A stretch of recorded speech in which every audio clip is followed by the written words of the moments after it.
Good afternoon. Thank you for being here today as we hold our second work-study session on potential civilian oversight options. As a reminder, because of the interest and the complexity of this issue, I chose to do work-study sessions with the full council rather than going through the traditional process of a subcommittee. I believe the entire council wanted to be involved with this important discussion. The purpose of work-study is for the council to be able to gather information and ask questions. Work study is usually reserved for major issues the council is working on or issues that impact the entire city. I want to thank my fellow council members for the deep dive they are doing into this complicated issue. Civilian oversight is one of many efforts, and this discussion is one of many efforts that the City of Phoenix is making to improve community trust. We have sped up the rollout of body-worn cameras, increased mental and behavioral health training, formed an ad hoc committee to review prior recommendations. We have issued a request for information for the early intervention system and will conduct a request for proposals for a community survey. The ultimate objective of these collective measures is to better serve our community and increase trust. As with the first work study session, we will not take any action today. We will be an opportunity for council members to engage with experts. We have also been continually updating phoenix.gov with information about these topics. In the first work study session, we heard from the former Tucson Police Department auditor, who is now Director of Operations at the National Association for Civilian Oversight of Law Enforcement. Assistant City Manager Dehoney went over the 3 oversight models, and we heard potential staffing and budget ranges for each, as well as their potential legal implications. I appreciate the respectfulness shown at the first work study session, and hope that it will continue today. Today, we are very lucky to be joined by 3 experts who are visiting us from the city of Denver. Thank you for your partnership and lending us your expertise. We have Nick Mitchell, the independent auditor from Denver, Nikki Brazil, Vice Chair of the Civilian Oversight Board in Denver, and Ron Saunier, Division Chief Administration for the Denver Police Department.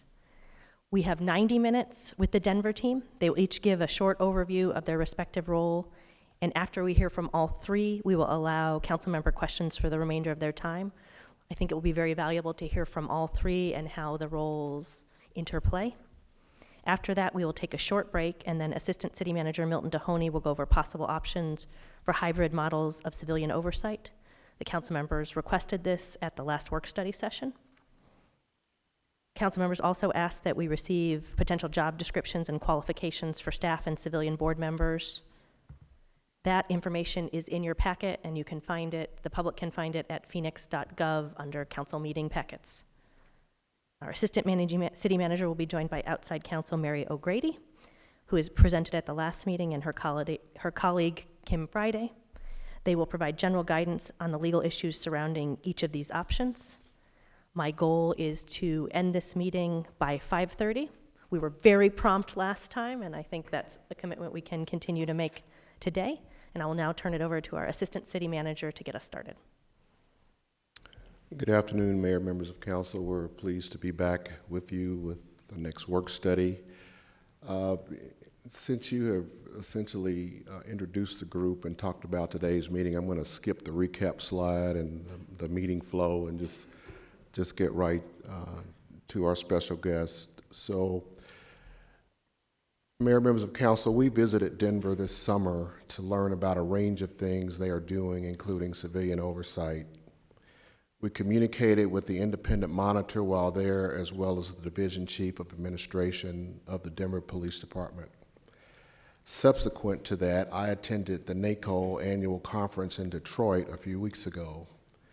I again communicated with our special guest from Denver. In fact, Denver was one of the programs as a model to learn from that was part of the conference.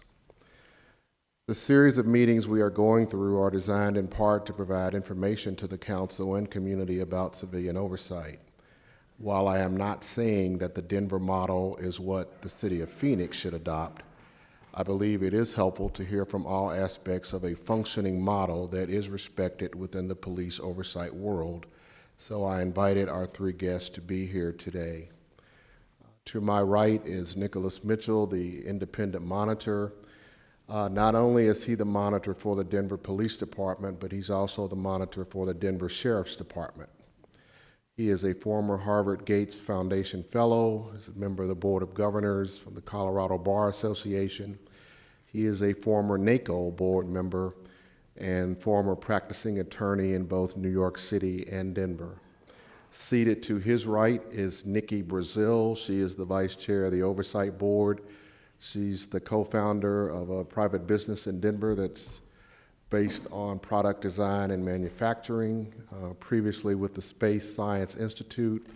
Her background is in legal marketing and professional development in Chicago, and she is also a historical fiction writer. Seated to her right is Ronald Saunier, Division Chief with Denver PD. He is a 34-year veteran with the Denver Police Department. He's a former commander, major crimes commander, Crimes Against Persons Bureau captain, and also worked in public affairs.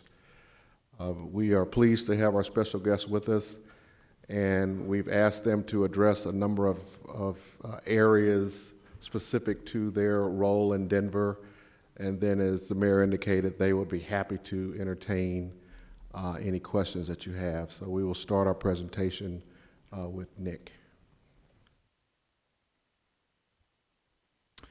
Thank you, Mayor and members of council, and thank you, Milton, for this invitation and the opportunity to talk with you about what we're doing in Denver, and hopefully some of that information may be useful as you make your own assessments here. I first off just want to say that I really commend you for taking a deep dive into this issue. You know, the issue of building trust between the community and law enforcement is such a critical issue for every city to grapple with, and oversight is sort of one step that many municipalities have taken in furtherance of that very important work. I was asked to give a fairly high-level thumbnail sketch of my responsibilities as the independent monitor of the Denver Police Department, and to talk about my office, what we do, and how we're structured. And so I will give that very high-level overview. But as Milton said, I'd be happy to address the particulars or any particular areas of interest that you might have during the Q&A portion. I have been the independent monitor in Denver for 7 years. I am the monitor of the police department, which handles the municipal patrol function in Denver, and the sheriff department, which administers the jail systems. The principal function of the sheriff department is running the jails in Denver. It is not a patrol agency.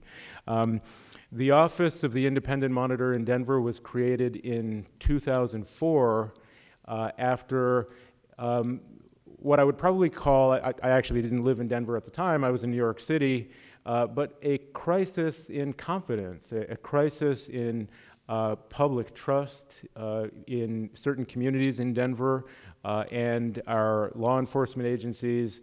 And so the mayor at the time, John Hickenlooper, members of council and others convened a committee that Chief Saunier might speak about later to evaluate the options for building and rebuilding public trust between the police department and the community. And one of the recommendations of that committee was the creation of an independent monitor for the department. I'm the second independent monitor in Denver, and my role, as I see it and as it's defined in ordinance, is first to oversee all investigations conducted by the Internal Affairs Bureau of the Denver Police Department and the Denver Sheriff Department. So all investigations conducted by IAB are sent to me and my team, and we review the evidence gathered by Internal Affairs. We review every piece of evidence gathered, and we provide feedback to the department on whether or not the investigations are thorough, complete, and fair to both the complaining party and the accused officer at the conclusion of every IAB investigation. For cases involving very serious allegations of misconduct, like excessive force or allegations of criminal conduct, we will actively monitor the internal affairs investigation while it's being conducted. So I will assign someone from my staff to actually work with internal affairs during the investigation, to be there while the interviews are being conducted, to make recommendations for any additional areas of investigation that should be conducted by Internal Affairs from our outside independent perspective, and then the decisions of whether or not to conduct that additional investigation, all of that remains with Internal Affairs and the Police Department and the Sheriff's Department, but we have the authority to make recommendations and provide our assessments of the evidence as it's being gathered. I have a team of 15 staff members in my office. My deputy monitors who work very closely with the Internal Affairs Bureau on those investigations. Yeah.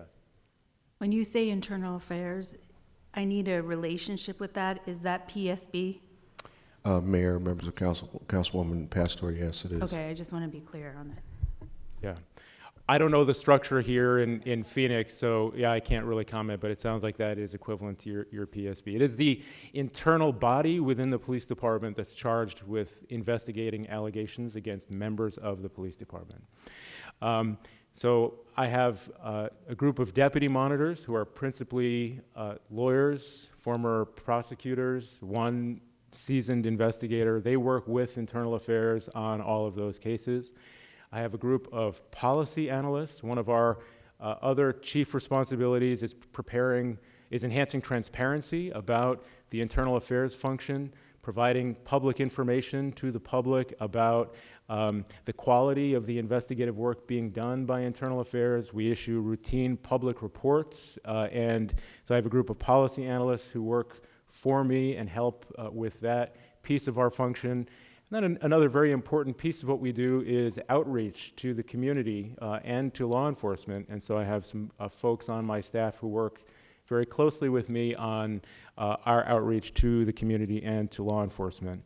We have Nikki Brazil from the Citizen Oversight Board, and I think she's going to talk a little bit about the relationship between the professional staff at the OIM and the board, so I won't really delve too much into that. I will say that we meet twice a month with the Citizen Oversight Board in public meetings that are attended by the community, where the public has an opportunity to provide feedback on the work that I'm doing as the independent monitor and the work being done by the board. And I'll also say that, in my capacity, it's been my great pleasure to work with the Denver Police Department and the leadership team of the department. We have a shared mission, which is enhancing public trust in the policing function in our city. And although we, sometimes have a different perspective, I think the working relationships are really guided by our shared vision of improving those relationships. And so it's been a real great pleasure, and I'm honored and pleased to sit here next to Chief Sonier, who's going to talk some more about our working relationship together. Thank you. Thank you, Nick. Thank you, Milton, Mayor, members of council. My name is Nikki Brazil. I'm a member of the Citizen Oversight Board, which I will probably abbreviate to the COB many times. I have served as the board secretary and am currently serving as its vice chair. The COB is a 7-person board, soon to be 9 people, created by ordinance in 2004 and added to the city charter by ballot measure. It was a citizen-initiated ballot measure in 2016. By ordinance, we have several functions. One is to assess the effectiveness of the Office of the Independent Monitor. So that's kind of our double layer of accountability, if you will. The second is to make policy-level recommendations to the Departments of Safety, and the third is to address other issues of concern to the community or to the board. So our current 7 members were appointed under a previous structure where all of the appointments came through the mayor. That's recently been changed. Now half of them will come through the mayor, half through council, and there'll be a final joint appointment. You fill out an application online. Board members are required to be residents of the city and county of Denver. I don't believe it's in our bylaws, and I didn't see it in ordinance, but we do try and have geographic representation of different parts of the city, and we also try to have a lot of different professional backgrounds and a lot of different communities represented at the table. So board terms are 4 years. There are currently no term limits. We do have several board members finishing their 3rd terms now. Nobody has ever sought to serve longer than that.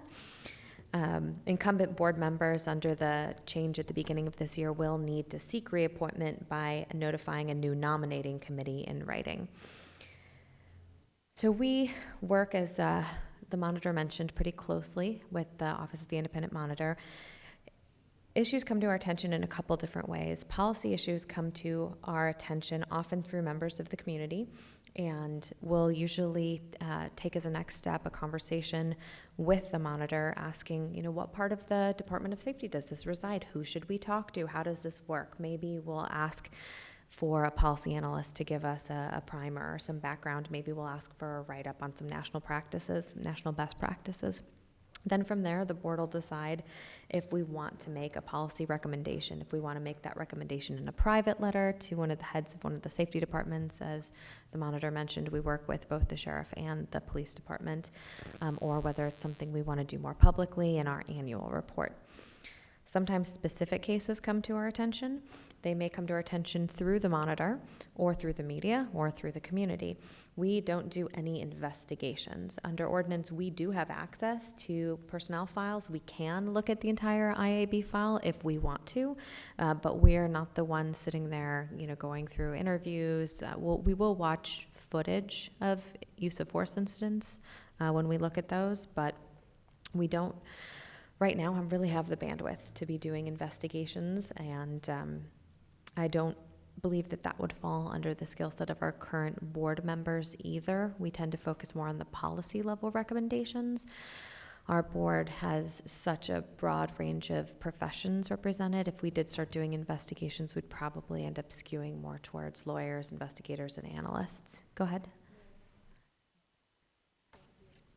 You said your board came out of an initiative. Did the initiative talk about investigative abilities, or was it just create a board? I apologize for my lack of clarity there. In 2016, our board was added to the city's charter. So it's been part of ordinance since 2004, but the citizens wanted to make sure that if ordinance changed, we still weren't going anywhere.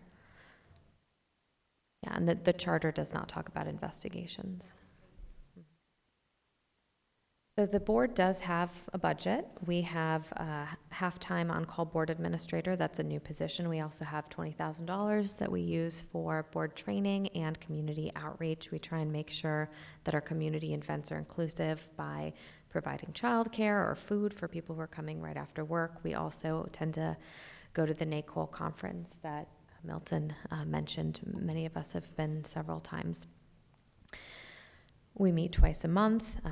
The monitor is present. We are also required to meet quarterly with the manager of safety, the chief of police, and the sheriff. In addition to our bi-monthly meetings, we have 3 public meetings yearly for comment, and those are our more broadly attended meetings, and that's kind of our listening function, if you will, although we do have community members at our meetings every 2 weeks, and we're really inclusive. If they have questions, we'll make sure to let them ask questions directly of us or whatever city officials may be visiting.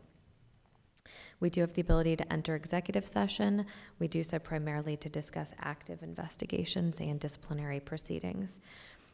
At a typical meeting, we'll do some housekeeping, approve minutes, plan for community events, logistics, themes for community outreach, and we'll hear from guests from the police department this year. We've heard about their new use of force policy, training around it and its implementation, numbers, their new advanced skills training program, new training equipment. We've also received updates on 2 topics of interest that the community approached us with. One of those is the use of show-ups to identify potential suspects.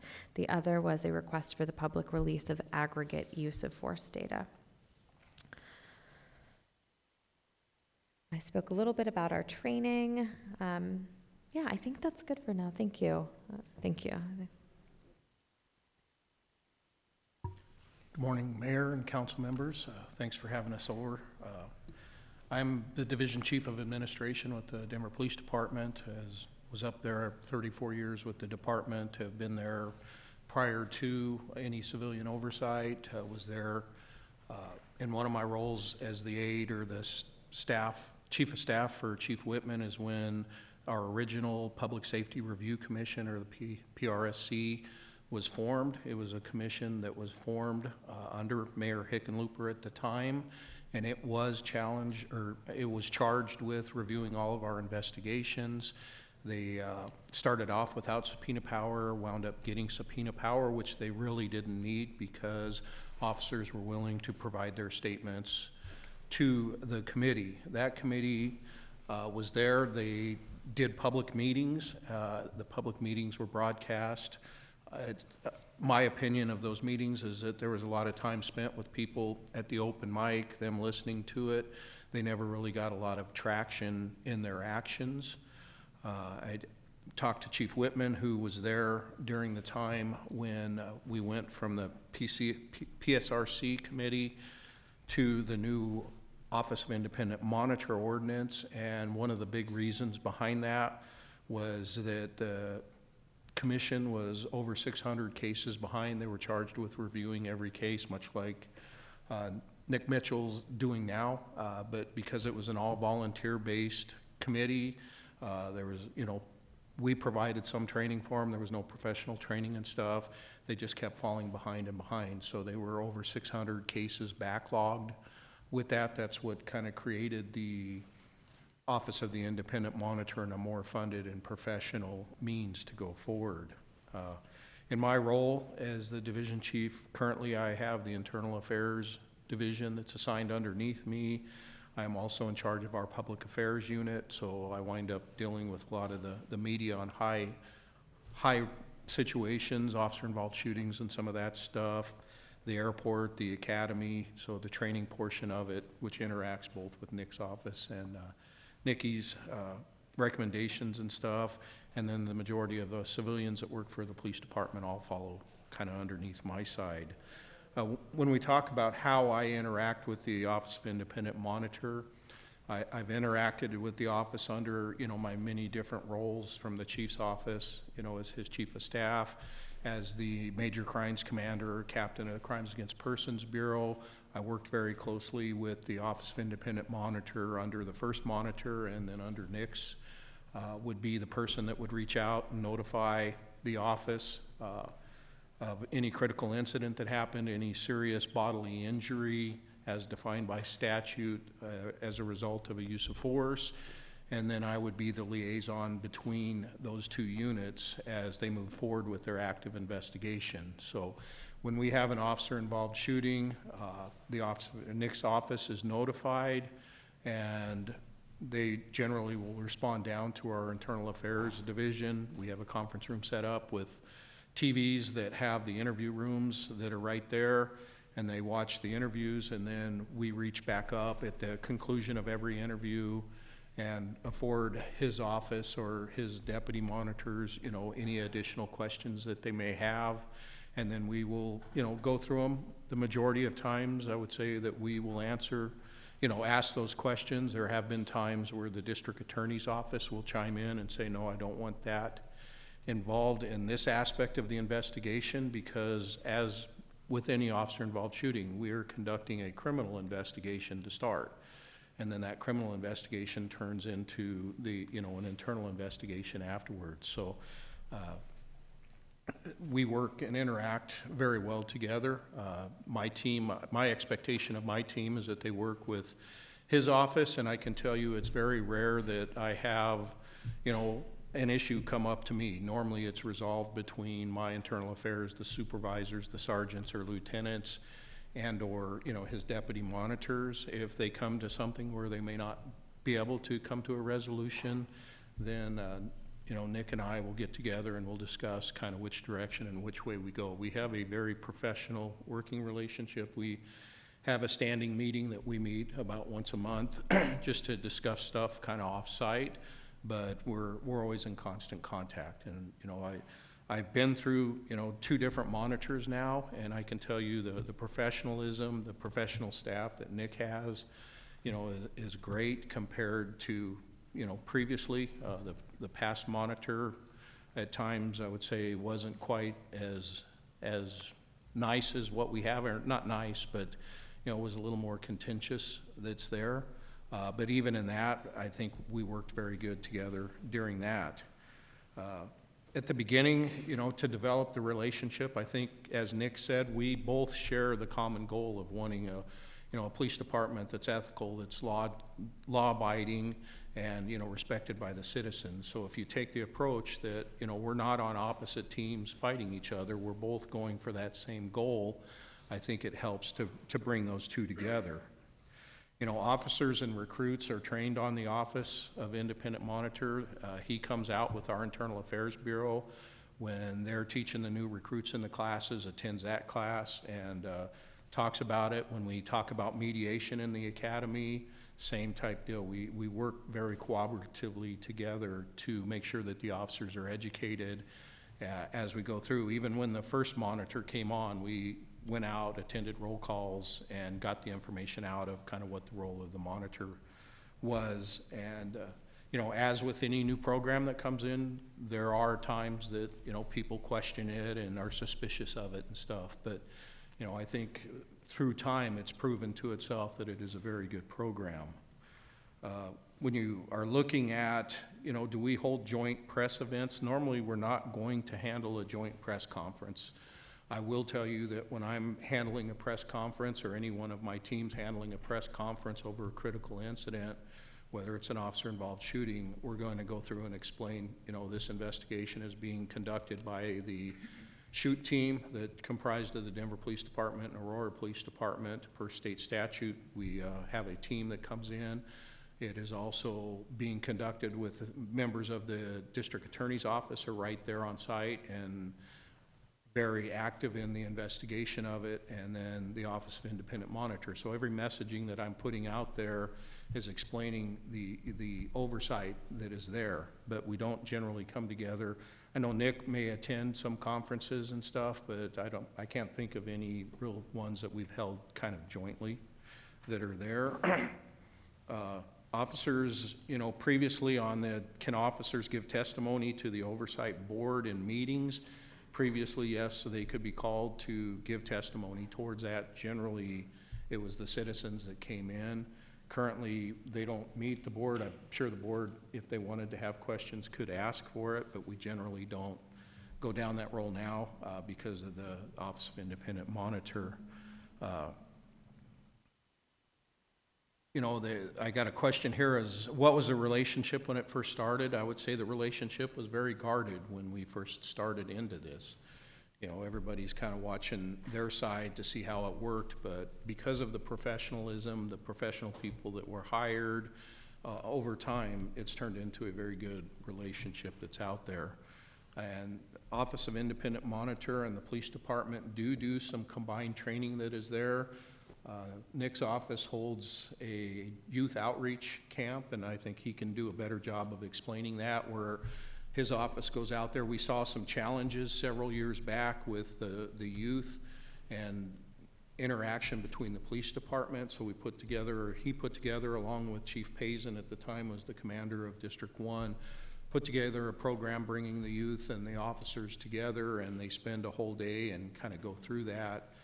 He can kind of go into any details kind of related to that. But, overall, I think, when we started with the Public Safety Review Commission, which was kind of cutting our teeth in the city and county of Denver, and, it had a purpose.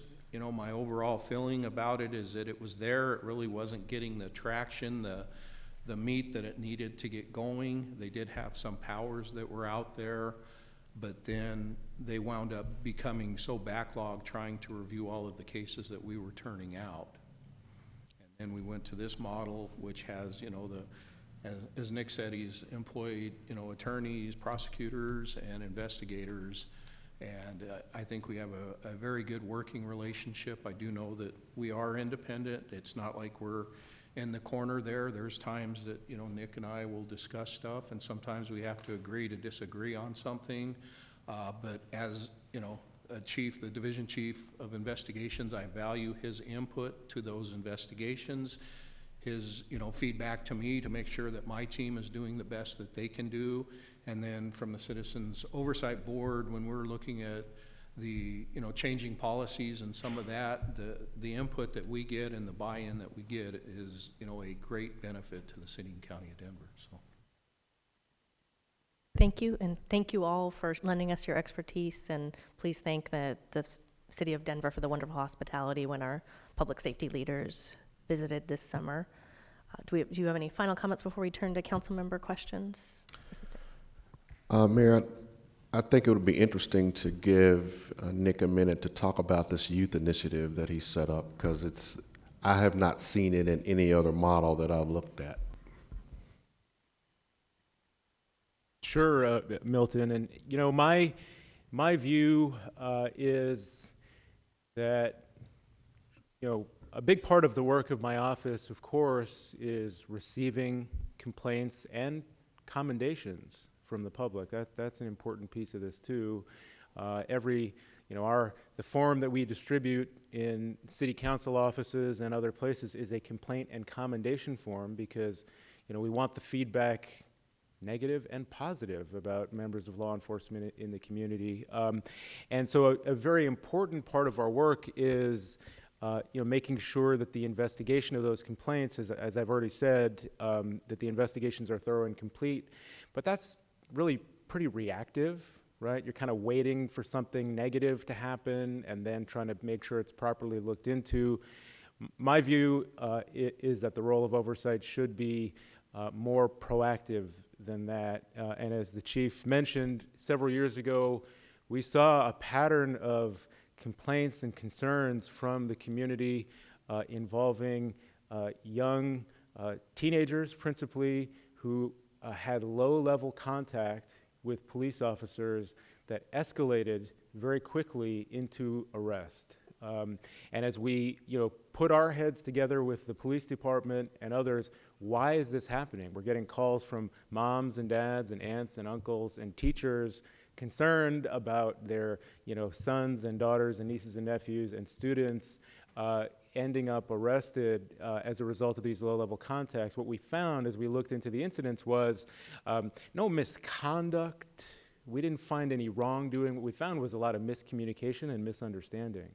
So we brought together a group of stakeholders, youth-serving organizations, faith-based organizations, the police department, the district attorney's office, and others, and conceived of a program which has now been in operation for several years to train young people on their rights and their responsibilities when in contact with law enforcement, and train officers on adolescent brain development, why teenagers behave in the ways that teenagers behave, this often illogical ways that teenagers behave, that, and then to bring groups of kids and officers together for day-long forums facilitated by trained community facilitators, where in these small groups, the kids get to talk with police officers about their prior experience with police officers, and the officers get to talk to the kids about their prior experiences with kids.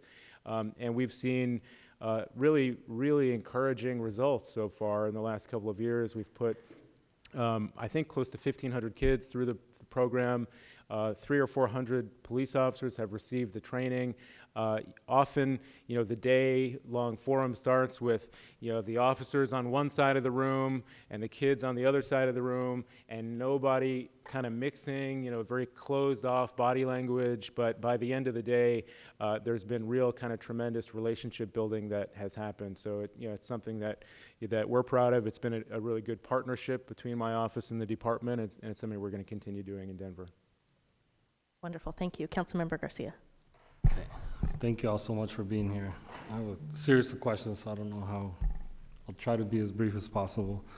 The first, to you, Nicholas, what powers do you have to investigate, meaning to compel officers to gather evidence? Like, do you have subpoena power? What does that cooperation look like?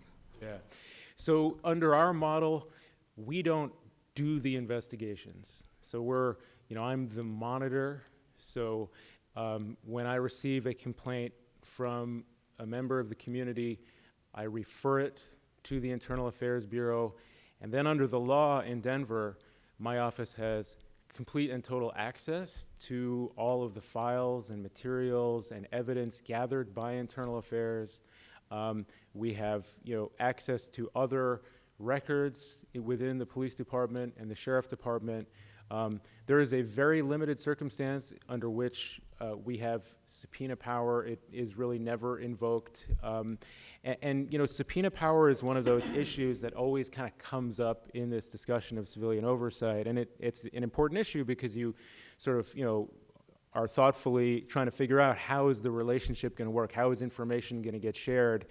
My perspective as a lawyer who's, you know, handled lots of subpoenas in my career, subpoenas are a tool for the adversarial exchange of information between adversaries. It's a formal kind of legal instrument that you deliver to an adversary when you want information. We are part of the same municipal government. So as you know, Chief and I talked about, we work in partnership towards a similar goal. So we don't really utilize subpoenas. I don't utilize subpoenas to get information from a partner agency in municipal government.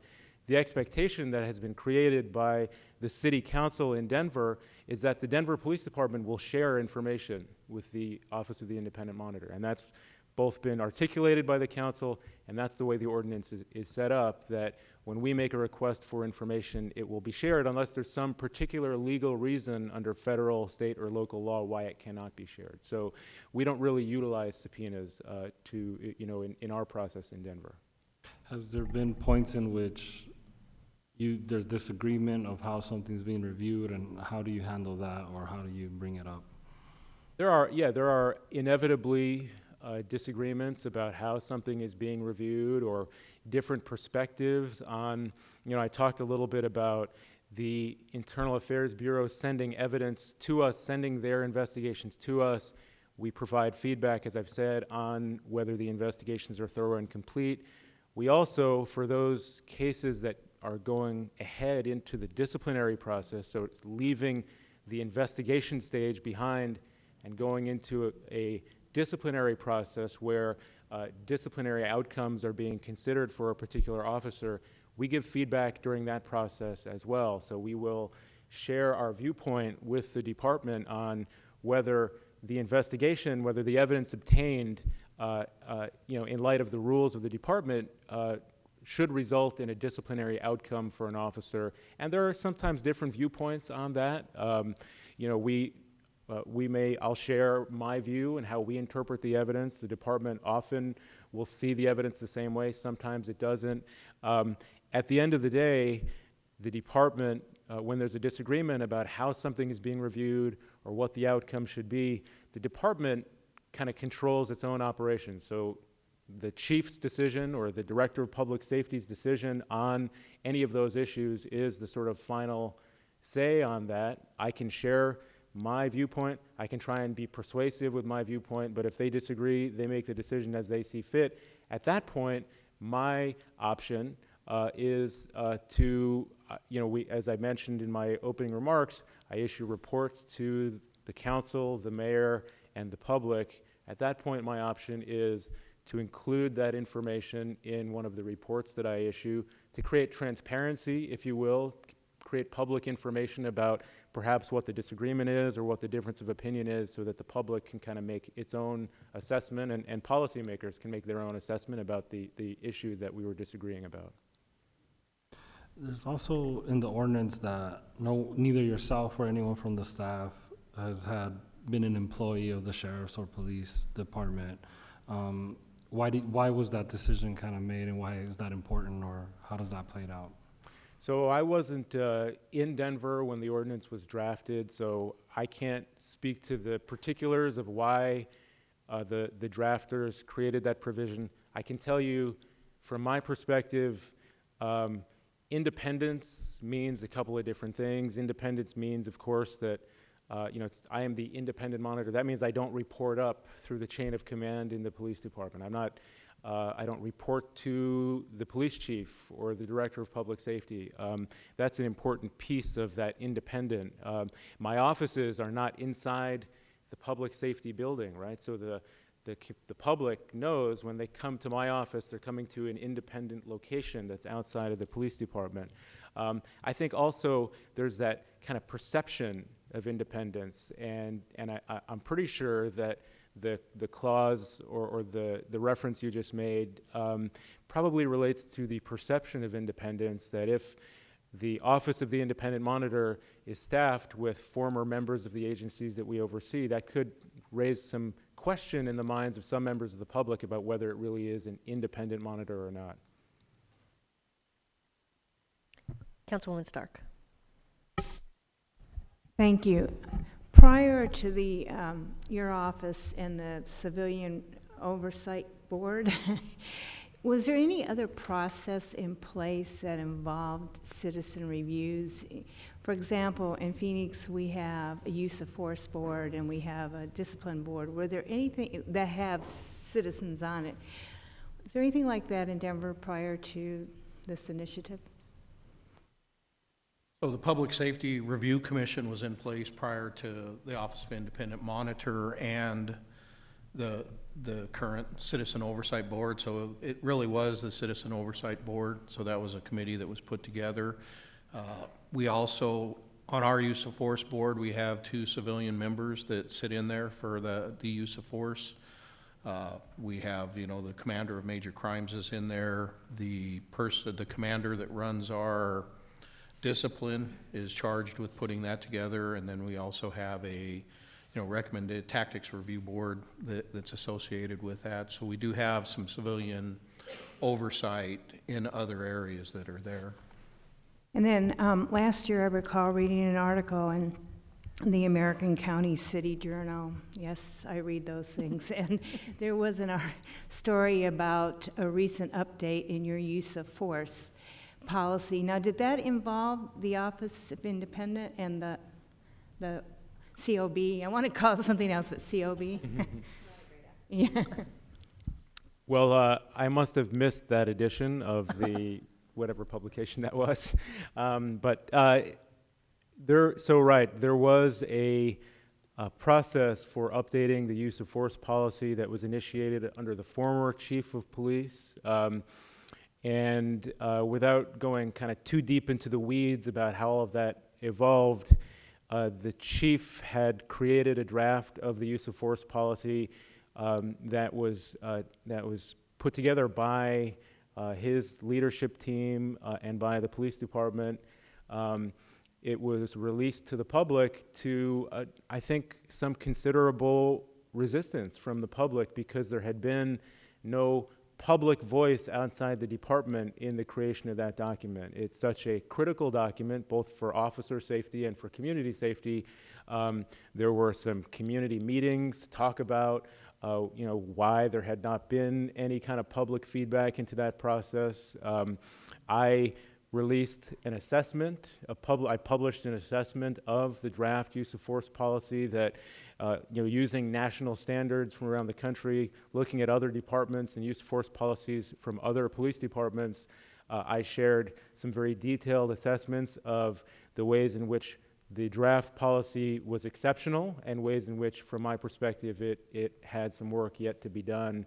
The former chief then convened a very large committee of members of the police department, the labor group, members of the community, city council members, my office, the oversight board, and others. And we met together for, it was over a year probably, and it felt like a couple of years, but to really hammer out the different, the particulars of the policy and make sure that, officers' concerns were addressed, community concerns were addressed. The end result of that process was a policy that really nobody got everything they wanted in it, right? But it was an exercise in compromise, and in contrast to the very cold reception that the first draft got, there was a very warm embrace by the community of that updated use of force policy because of the amount of feedback that went into its creation. And just one last question, was that policy, was that adopted by mayor and council, or was it adopted by the police chief? It was adopted by the police chief, and the director of public safety, I think, may have had the final word on that, but it was not a legislative document, although council had feedback in its creation. Okay, thank you. We'll go to Councilman Nowakowski and then Councilwoman Pastor. All right, thank you, Mayor. So how are you appointed? Are you selected? How did that process go? So there is, under the ordinance, there is a screening committee comprised of a judge, a city council member, some experts in criminal justice, and a few others who I can't remember. And so when I was selected, there was a national search conducted. Applications were solicited from around the country. The screening committee identified, through an interview process, identified 3 finalists.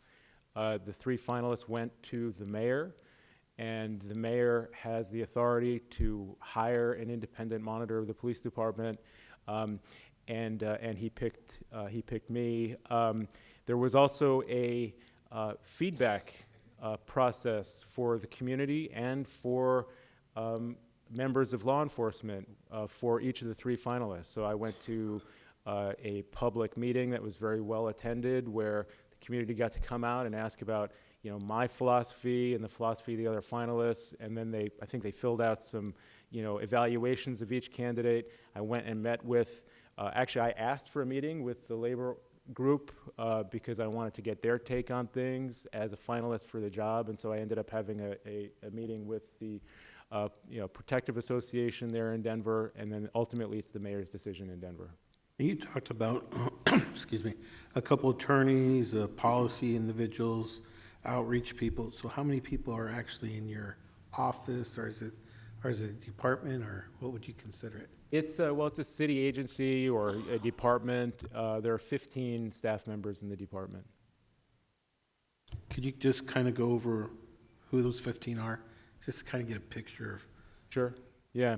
So I have a senior deputy monitor who works very closely on the disciplinary cases. He's a former chief deputy district attorney in one of our judicial districts in Colorado with years of experience doing investigations.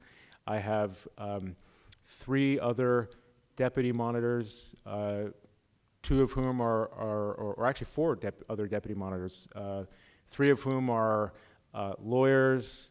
One was a longtime prosecutor, another was in private practice, one was also in private practice and did some defense work. And then the other non-lawyer is an investigator who has worked in investigations for many years. At one point led an investigative staff of about 120 people in the city of New York. So it's, it's a very qualified kind of team. On my policy group, I have 3 individuals. 2 of them have PhDs in quantitative and qualitative research methods, social science research methods, and they work very closely on, again, going back to that proactive piece. We're always looking at data. There's a lot of data generated, by the police department and the sheriff department on uses of force, complaints, and other metrics, and so we're always looking and giving feedback to the agencies we oversee on trends and patterns in that data. And then I have one kind of master's level kind of researcher. And then I have the outreach team who have, some of whom are actually grant funded through this youth outreach program. We received a federal grant to put that together. They have community experience and youth experience of different kinds. And then I have a couple of administrative staff members who work on the receipt of complaints and commendations, on our intake process and on administrative matters for the office. And what's the budget to run a 15-person department? I think it's north, maybe it's around 1.8 or 1.9 million a year. Thank you. Councilwoman Pastor, and then Councilmember DeCiccio. Thank you. Really appreciate your presentation. Have studied your model and look at the results. The one area that I found successful, well, most of the areas, but the one that really I was drawn to was the youth outreach, because there's solid data demonstrating the youth outreach in the sense of in a positive way, and the positive relationships with police force within the community and understanding their rights and responsibilities too. But really, I think a lot of it has to understanding their rights and how when they are approached, what do you do when you're approached, and how, what questions can you be proactively asking? Normally, in my generation, we were told to stop and put your hands up. And then, and I was told also that police and the sheriff have all the authority of the law, so don't mess with them. So that's, and I'm just telling you, I'm aging myself, but I'm telling you this because the youth of today is very different on how we approach and on how they look at things. Which is okay, because a community and a collective is changing the way law enforcement interacts with that generation. I look at it as an open opportunity and positive. So I congratulate you on that, because as a teacher, a former teacher, I understand the nuances that happen in the classroom and the nuances that happen with behaviors and attitudes. My question is that, do you have SROs in your schools? You do? Yes, we do. We have an SRO in each of the high schools, and then we have an additional school resource officer in 3 of our middle schools. So that's a contract that we recently are in the process of just finalizing. And my question to that, are the SROs then trained or part of this youth outreach component? Yes, that's some of the first ones that went through was the SROs, to make sure that we're getting them the adequate training. They go to several different advanced trainings related to the school resource. Okay, thank you. And then Councilman Nowakowski asked my questions. How do you use the early intervention system, and how does that come into play with all the different with independent monitor, with the Citizens Oversight Board, because I'm assuming you would have to have some of that context in order to write some policy. And then how does the chief use that information? I can. So we do have an early intervention system. We're actually in the process of updating we brought a programmer in that brought all of it together, and unfortunately the code's now outdated and some of that. Unfortunately, recently, the company that we hired to run that process just advised us that they're getting out of the business, so we're back in the contracting business trying to reach back out. But I know we seek input, or working with Nick's office on some of the guidelines and information on that. It is a vital piece that we use. So we're still using our old system that will identify officers that have a certain number of complaints within a time frame, a certain number of use of forces within that, and then that information is forwarded to the officer's chain of command. That chain of command is then required to basically report back on, what information that is. Nick's office, I don't know if you've got all the information. I was recently kind of going through an audit of those. That was kind of prior to me coming into this position, so I haven't had to follow up to it, but it is a great tool that we have to hopefully identify those officers, get the intervention in there, maybe change the behavior and some of that. So one question, and then have you seen, I don't know, we're talking about the early intervention system, and I'm not sure the exact question, if I'll phrase it right, but have you seen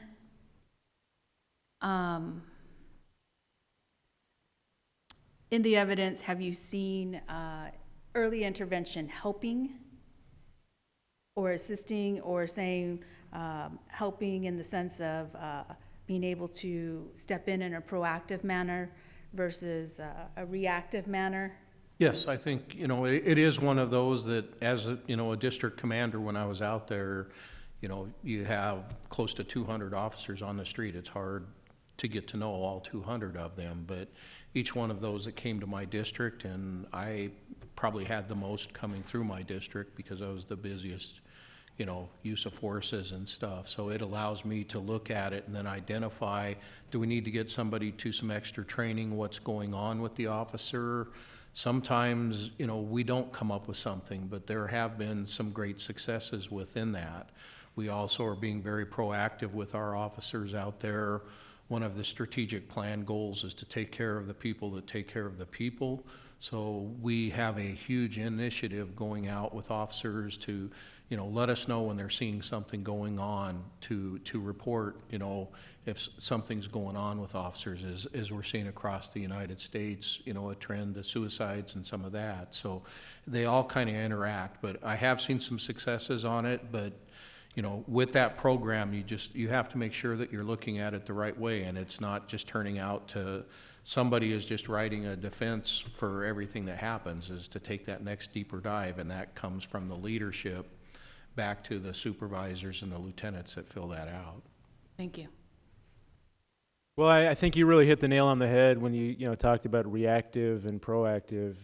Again, by the time we have an internal affairs investigation and we have a serious incident on our hands, it's already sort of too late. The goal of an early intervention system is to, if someone is developing a problematic pattern of behavior, to interrupt that early. And I think, as the chief said, there have been some real success stories on that. And so it's been, it's one tool. It's definitely not a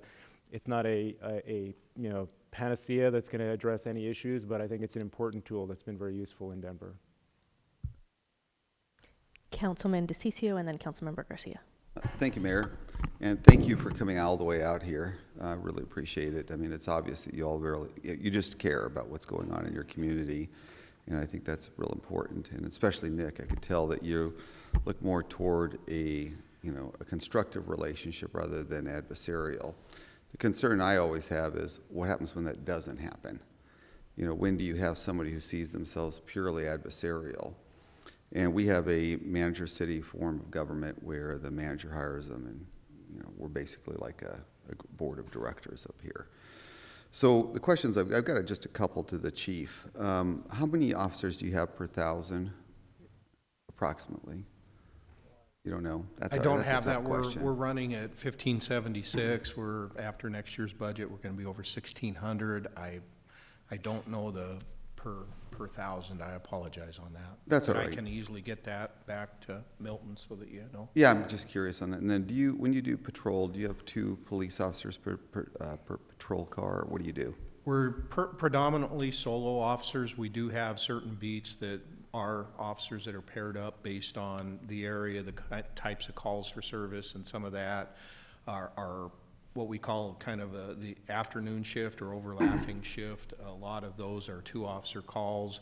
The predominant day shift and kind of the overnight, early hours in the mornings are both solo calls. So it's not every car is 2-officer or every car is solo. We truly do take an assessment and look at call load, call type, and make those decisions based on that.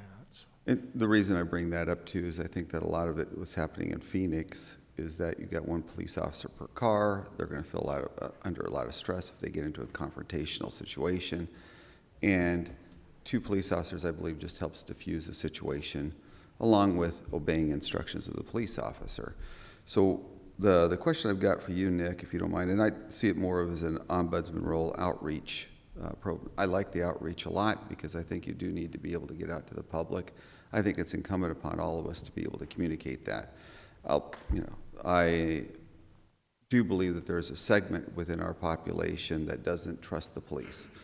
I think it's a small segment, an extremely small segment, but overall, you still have to be able, when you represent those individuals, you have to work with everybody. And we should always find ways to address those individuals and find out what that trust level is and how to overcome it. Again, I'm telling you, you're a very caring person. I think they're very lucky to have you there. Again, but it also comes into what happens when you don't have an individual like you in that role that sees it adversarial, willing to push envelopes. How do you handle the political situation? So let's say, I'm guessing if there is any conflict, it's, you have the policy of the police department says, hey, this officer's followed everything. And if they haven't followed everything, maybe it's your role to follow, hey, here's the procedures they did not follow, correct? Correct. Does it ever go beyond just the scope of what is their policy? Go beyond in terms of In what way go beyond? So let's say you see something like, well, even though the officer followed policy, did everything correctly, but it's your opinion or whatever it is that you came up with to make your determination in your report that there should be something else done with that officer. How do you handle that? And does that come up? Or does it follow a strict, not a code, but a strict set of rules? Well, no, that does come up, and I appreciate your question. I mean, first off, police officers are employees of the city with the same kind of due process rights that any other city employee has. So if an officer followed the policy of the department, even if we're concerned about the outcome, that's not a disciplinary violation. Doing what the policy tells you to do, I would not recommend that an officer be disciplined for following the policy. Now, there are times in which an officer has followed policy and it becomes clear that the policy is deficient. That's not a disciplinary issue. That officer shouldn't be punished, but I can at that point and do recommend to the chief and the director of public safety. So we have in our structure in Denver, we have a director of public safety who is appointed by the mayor, and the police chief, the sheriff, and the fire chief all report to that official. So I can, at that point, recommend to the police chief or the director of public safety that, hey, we have this case that came up.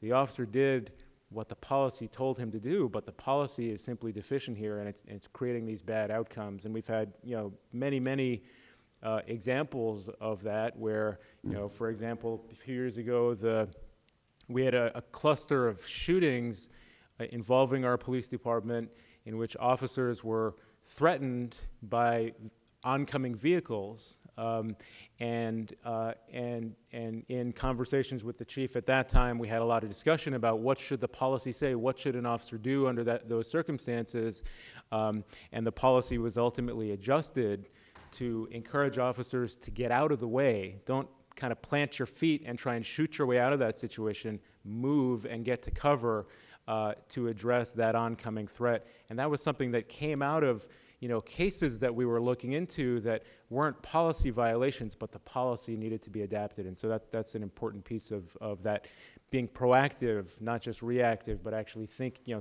to think ahead and adjusting the policy as needed. So there are also times, I'm sorry, just to finish up. Going.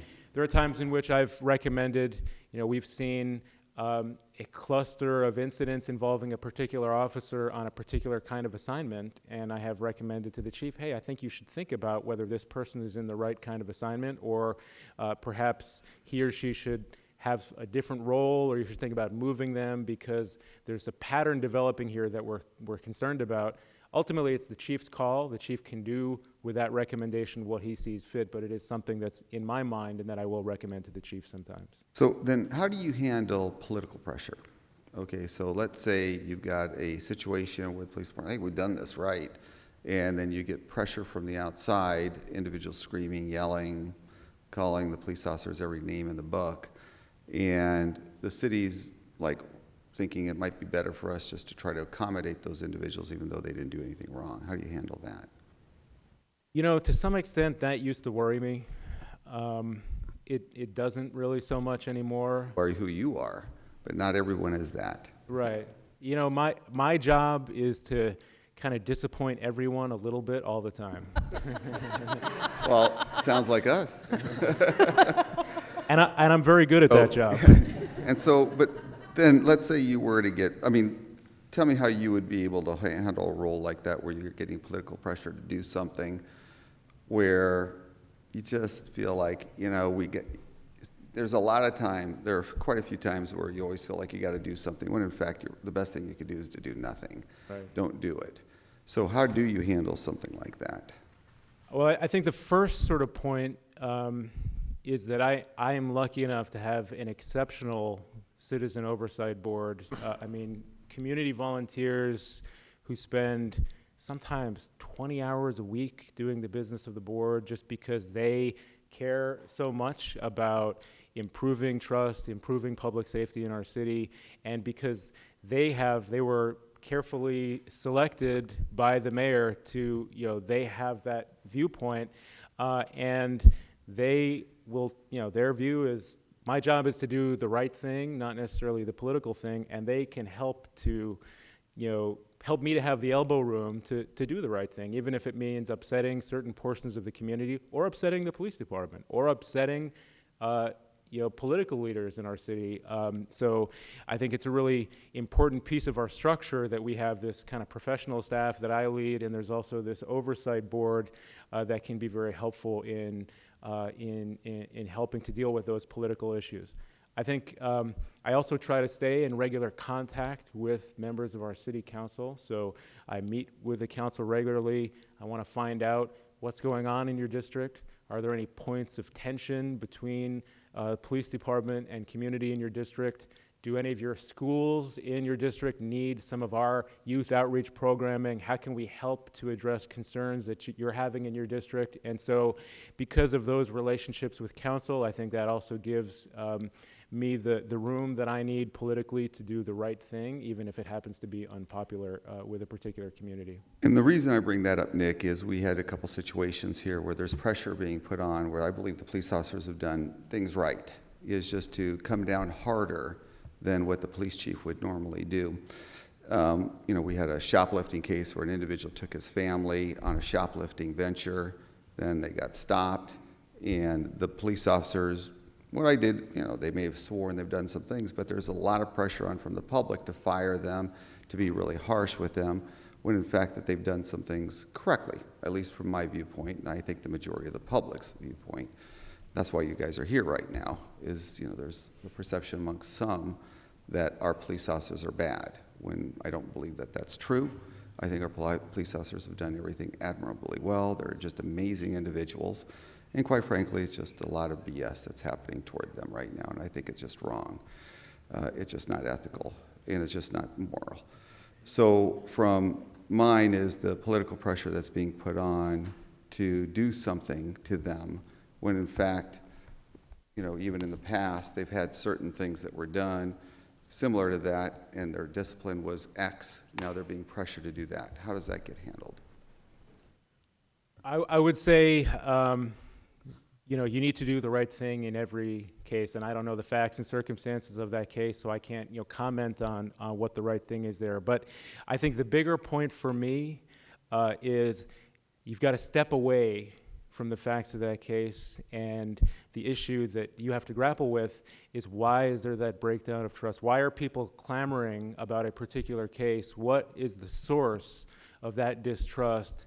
And if you can address that issue, you can deal with, whatever screaming and yelling is going on. You've got to get to the root of the problem, which is not any one case. It's something else that's happening in your community that you got to get your arms around. And so I've got one more question, then I can turn it over. But so let's say you have a report that's filed, simultaneously with the police department. They say X, you say Y. Your report is a public document. And a lot of these cases now are coming toward us for legal reasons, to be, suing the city of Phoenix. It's just a money grab in a lot of instances is what it is. Individuals want money from the public. And that money grab now uses your report to point out that the city of Phoenix police officers could have done something else. How does that work? So my role is to enhance transparency regarding the police department and sheriff department, and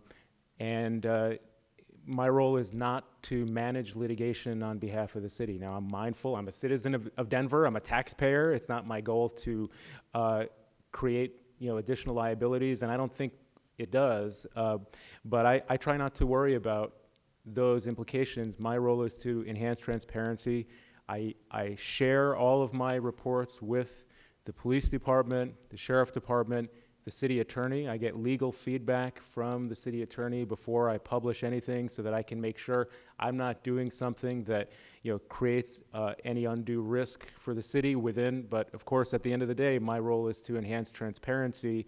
I will say that there are times where a plaintiff's lawyer will try and grab something out of one of my reports and stick it in their filing, but there are also just as many times, probably more times, that the city attorney's office will respond to lawsuits that are filed by plaintiffs, one of the features of modern kind of civil rights litigation is that every plaintiff now, at least in Denver, is asserting a claim, a pattern in practice claim, that there is a pattern in practice of failing to investigate or discipline bad police officers, and the city attorney's office will respond to those claims with a number of things. One of them is, how can you say we have a pattern in practice of being indifferent to accountability in our department? We have this whole agency set up who work very hard to ensure that we have an accountable police department. And so I think the reports can sometimes be used by plaintiffs, but they're often used by the city in litigation as well.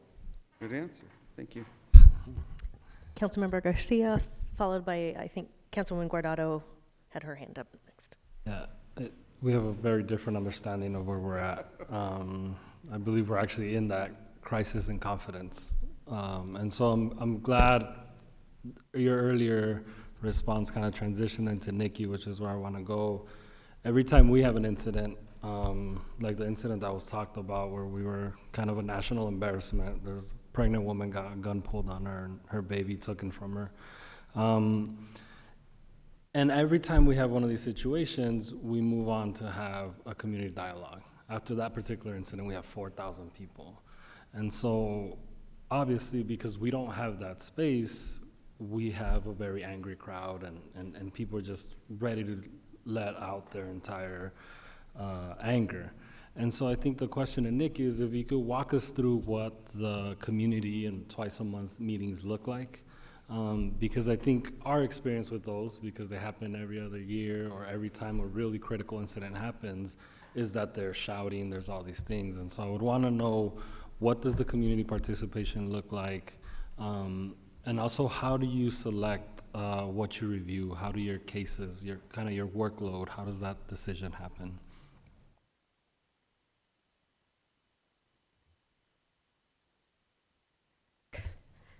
On the topic of screaming and yelling, I'm lucky that our community relationships have been pretty good for the last 2.5 years since I've been on the board. That being said, I don't actually have a problem with screaming and yelling meetings. I believe one of the functions of our board is sometimes to hold space for the community to express anger and trauma and grief, and it does not cost us to sit there for 2 hours and let people express it. That actually present something of a release valve for the community, which is something that I think that you alluded to when you spoke about the regularity of the meetings. Now, if the community knows that there is at least 3, if not 4 meetings for public comment a year and bi-weekly meetings that they can attend, they do have more of a sense of an ongoing opportunity to be heard, and they don't have to kind of put together the big community rallies in order to make their voice known. That's not to be said that they don't. We do have, I don't know, one of those every year or so, and they're often organized by a faith organization in conjunction with an activist group. And we attend those, and we think it's important to attend those. So, I mean, our bi-weekly meetings, they involve housekeeping, they involve moving forward whatever policy goals we've set for ourselves. Right now, we're trying to be a little bit more ambitious and make maybe a recommendation to 2 per department, because sheriff and police, a year. And so that'll just be brainstorming. Who should we talk to next? We've got these regular city officials we meet with, but maybe we need to call on the DA. I just asked the division chief, yesterday. We've got some questions about the training for the IAB, for the internal affairs of the police side, and also quality control mechanisms. What happens if an investigation goes wrong? Our board wants to hear from his lieutenants about that, so they'll come. And we are actually convening a subcommittee for the first time that's going to be staffed by volunteers from the community who aren't board members to do more research on this use of show-ups for identification, and that's going to start in November. As far as selecting which cases to look at, the monitor has been very good about gauging what the board's interests are. We like to see use of force cases. I mean, we don't like to see them, but we would like to be shown them, yeah.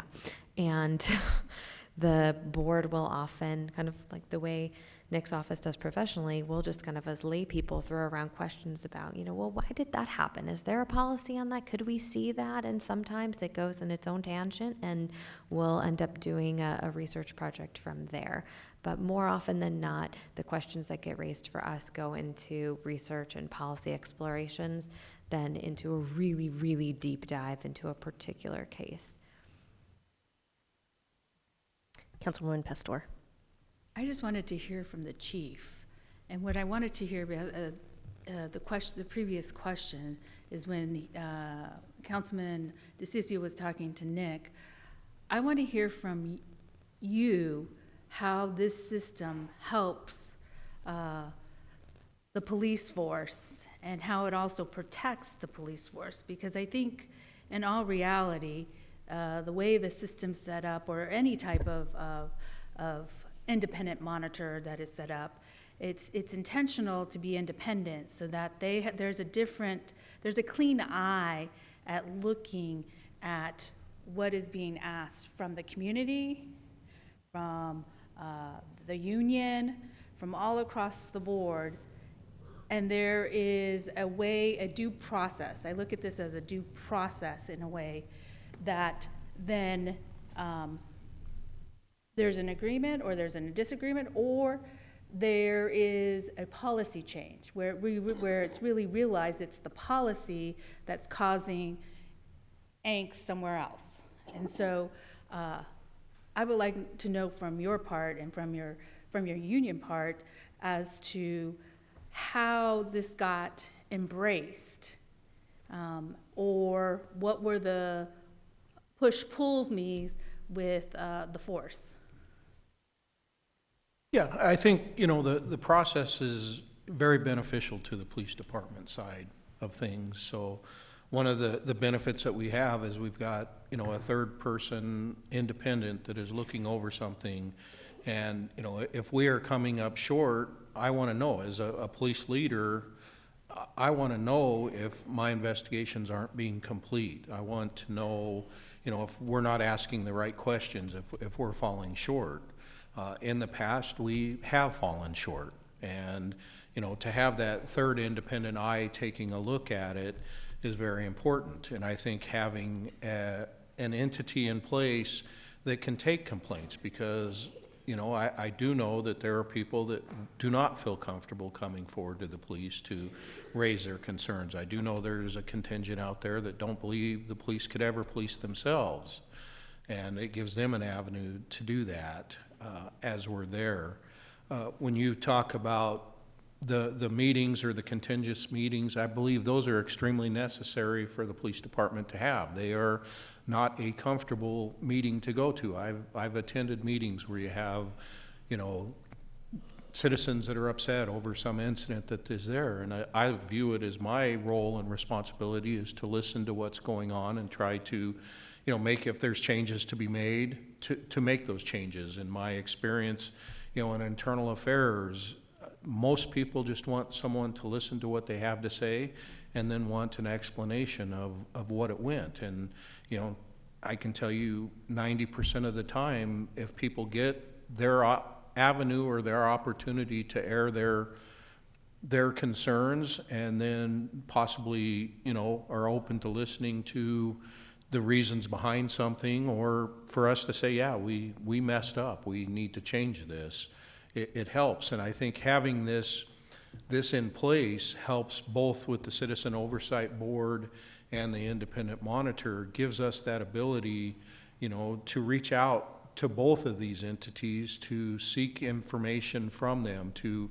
I listen to what Nick has to say, I listen to what the board has to say when it comes to policy and training, so that, because I, as a police officer, I don't know everything, and sometimes you're not seeing it from a different perspective. So having a second set of eyes looking over it, I think, is extremely beneficial that's there. And the professional relationship that we have developed over time, I think, is very vital towards that.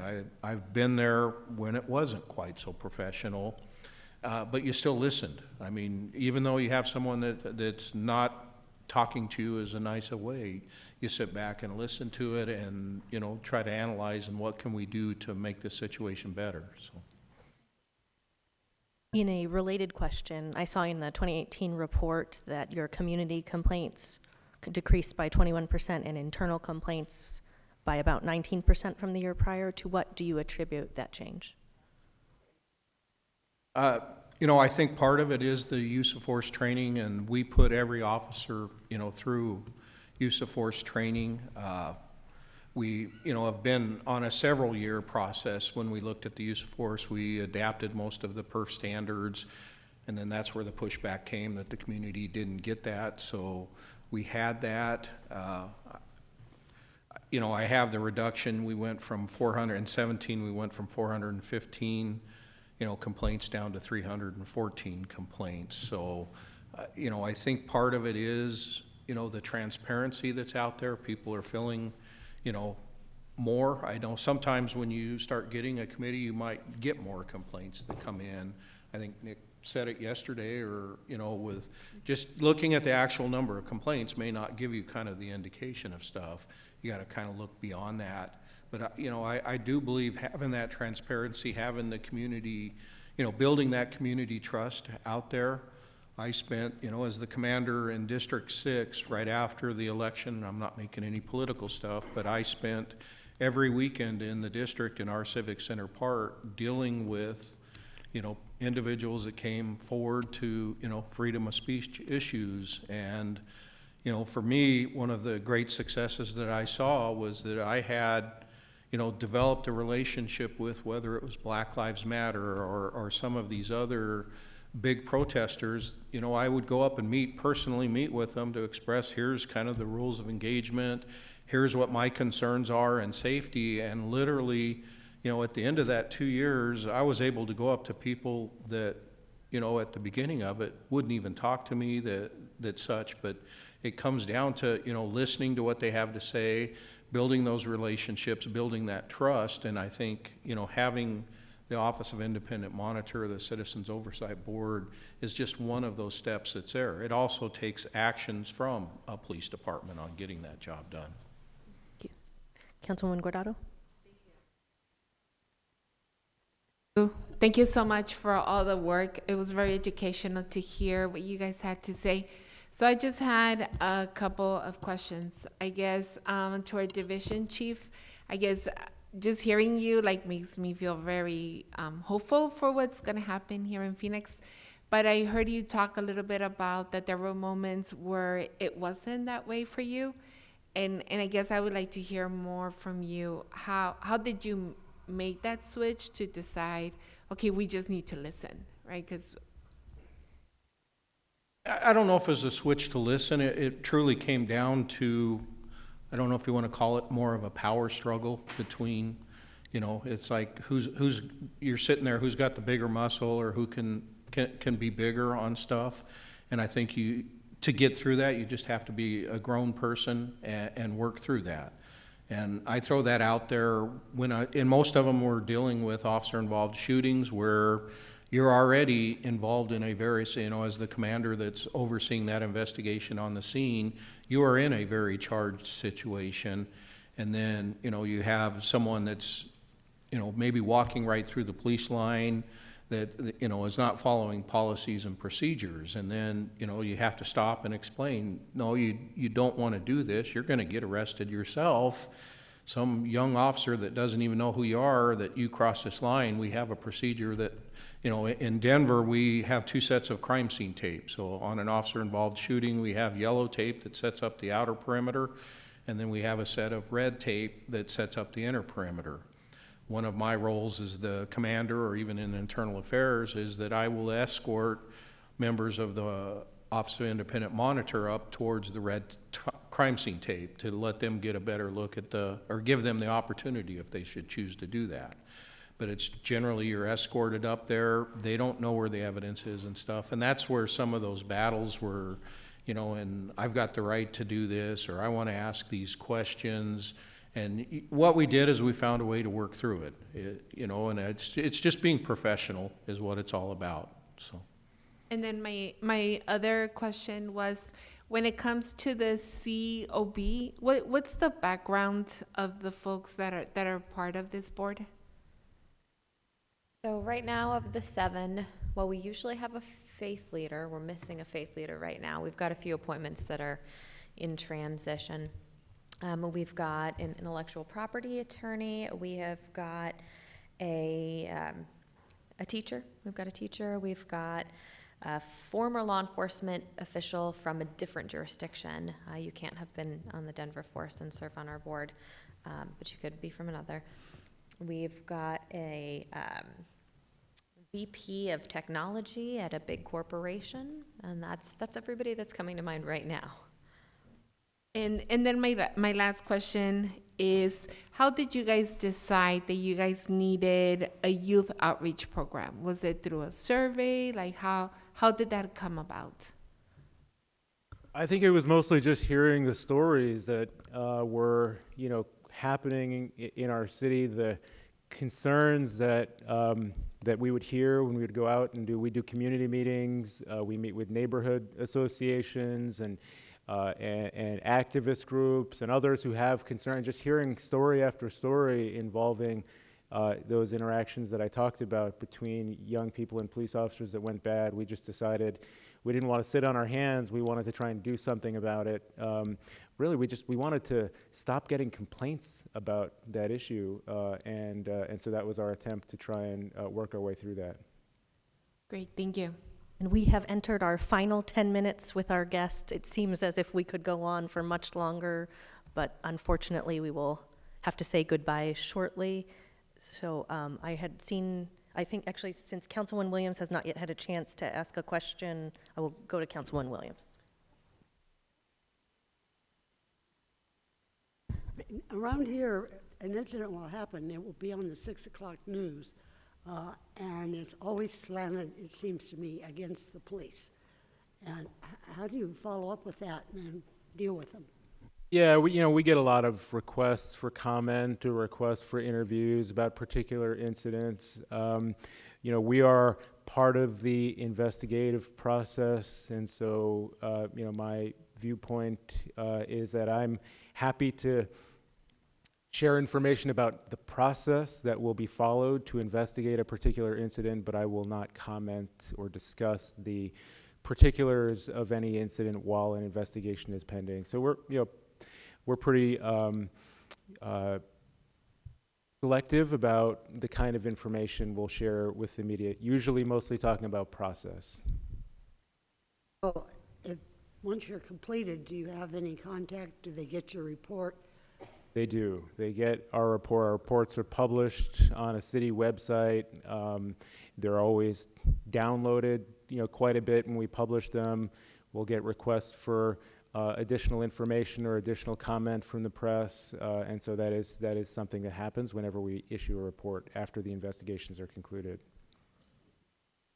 And when it comes to the media side of the house, we are very, I think, proactive in Denver. I've seen kind of a change in that we're giving a whole lot more information out there. We're going to give what we know as facts, as soon as we can within, an hour of the incident happening, but we're really only going to talk about that we know as facts. We're at the very beginning of the situation, but generally within, 12 hours of that or within the next day, when we have a lot more information, we're coming out with a very detailed press statement, giving a lot more information.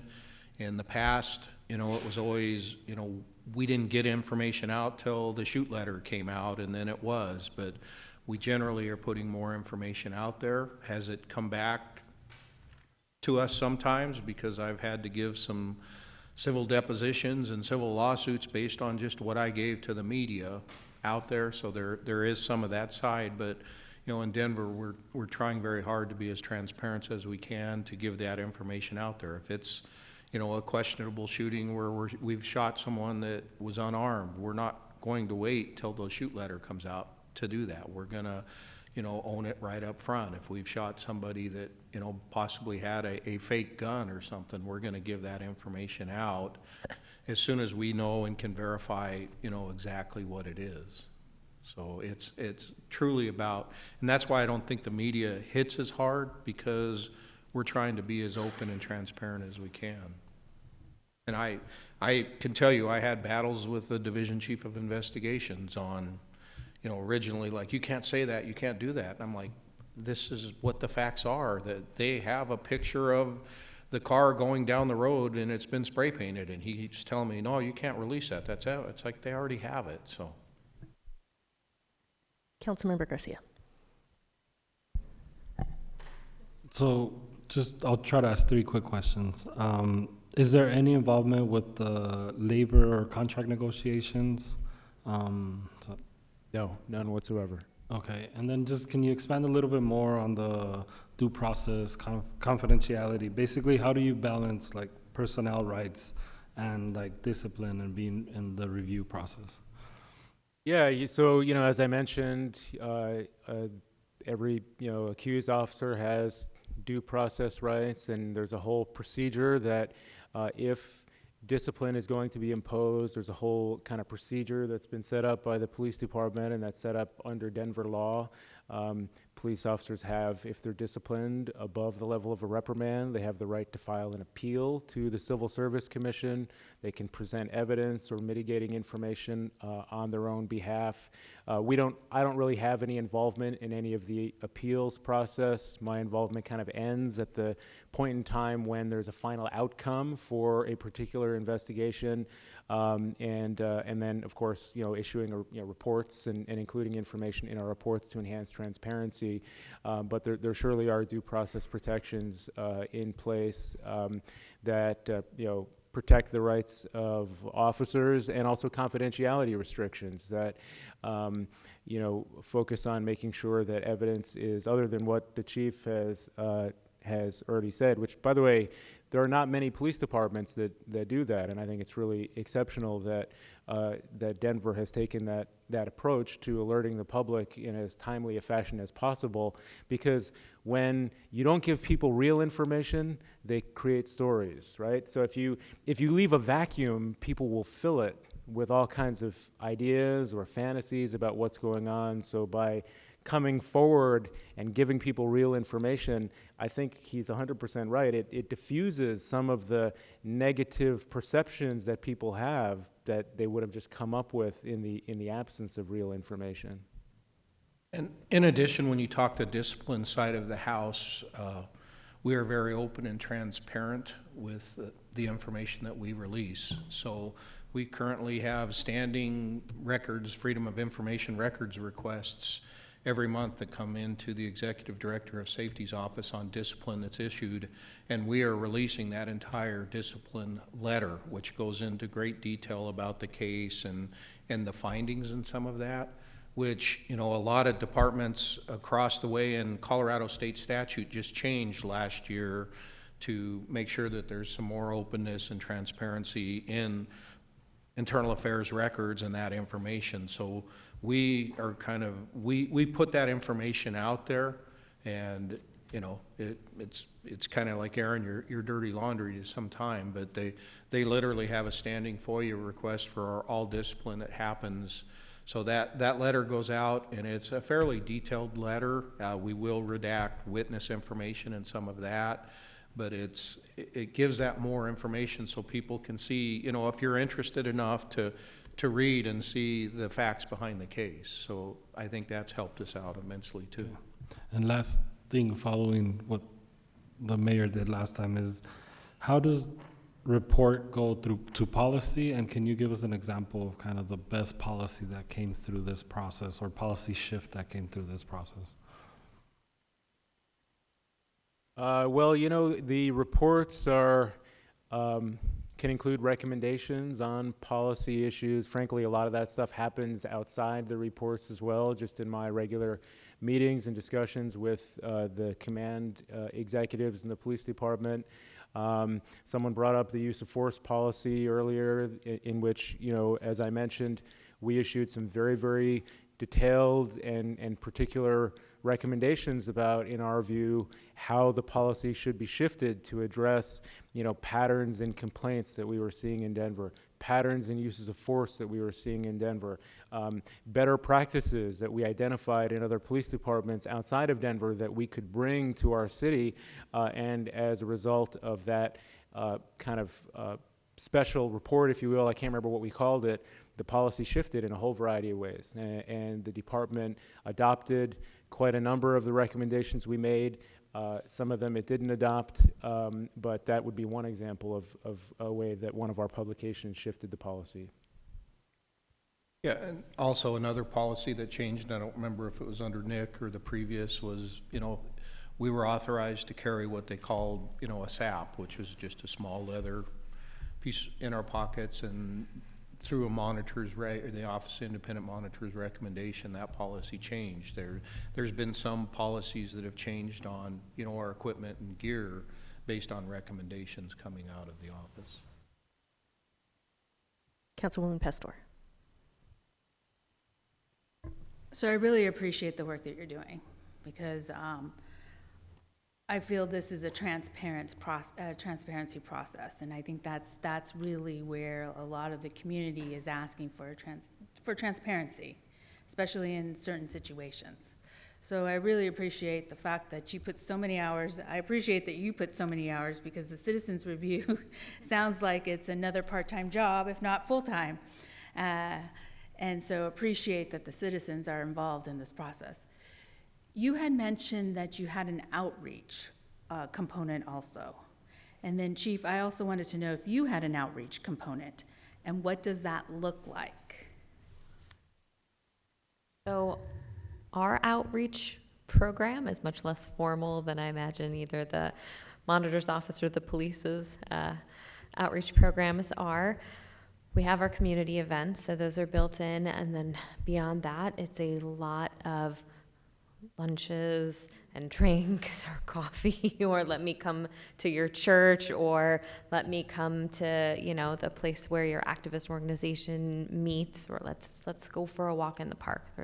I think I have 6 meetings with partners in the next 2 weeks, and then there's also all of the relationships with council. So it's just really keeping a busy calendar. And if all the board members do that, then we're good.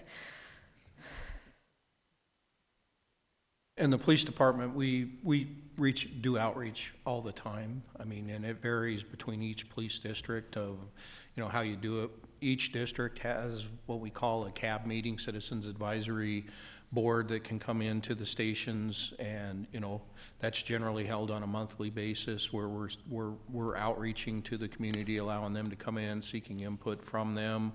We'll do, some of the other events, coffee with a cop, different type stuff of outreach. We've done quite a bit amongst the youth outreach, partnering with the Volunteers of America. We've done what we call Camp Postcard, to where we bring some inner city youth up to a YMCA camp in the mountains, partnered with police officers, and the kids don't know that they're cops. They just think they're camp counselors, and it's a phenomenal program that is it's one of those that re-energizes your battery to go to that graduation and see when the officers all march in, because the last day of it for graduation, we all march in our uniforms, and all the kids are looking at it like, because they're not told that they're interacting with police. So we have a lot of different programs that are out there within, some of the housing development programs to, each of the districts.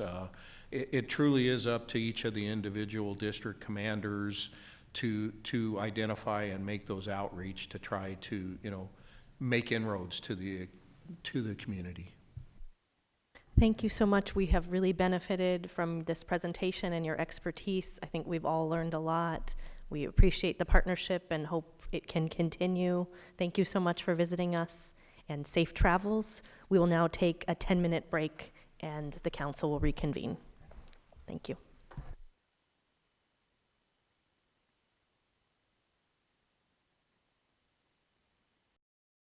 Welcome back. Thank you for continuing this important discussion. I'll turn it back to our Assistant City Manager to discuss hybrid options. Thank you, Mayor. At our last meeting, you were shown 3 sample models. They were more pure form models aligned with review, audit, monitor, and investigation. As part of that discussion, our outside counsel provided comments on each one in addition to some general comments that would be applicable to consider. During our last meeting, both Liana Perez and I indicated that hybrid models were common in the industry. By design, hybrids blend functions from different models into a custom design that fits a particular city's situation. The hybrids that I am going to show you were designed in a manner that would not automatically require a ballot initiative and public vote to change the charter. None of them breach the disciplinary role assigned to the chief. They are all framed based on different assumptions around choices council would need to make if we move into implementation. You will be seeing the hybrids in two different formats, one in grid form and one in vertical form. We will begin our presentation with some comments from our outside counsel, Mary O'Grady. Thank you, Mayor Council. We just wanted to begin by giving some guideposts. This sort of reviews some of the basic principles that we went over last time in terms of the legal parameters and charter amendments. The related city election would be required if council is interested in certain types of changes. For example, if the city council wanted to be involved with personnel decisions, including advisory opinions or recommendations, if there was going to be a change to the authority of the city manager or the chief over personnel decisions, if city council appointees on a board were going to be making those types of decisions, or if staff was going to be managed by someone other than the city manager or the manager's designee. Those get in the realm of the charter. There are also issues that we will be monitoring throughout this process that may implicate statutory changes, the Peace Officers' Bill of Rights, specifically, and also looking at the relevant labor agreements, the plea MOU and the relevant MOA along the way as well. Back to you. So let's begin. So here is a grid across the top: complaints and commendations, critical incidents, policy, training, community engagement, reports, and investigations. These are all elements that a model might touch. We start with PSB, or in simple terms, what are we doing today? So PSB accepts complaints, they conduct investigations. It is not the primary function of PSB to design policy for the department, but occasionally they will see something in a case or an investigation that they believe has policy implications.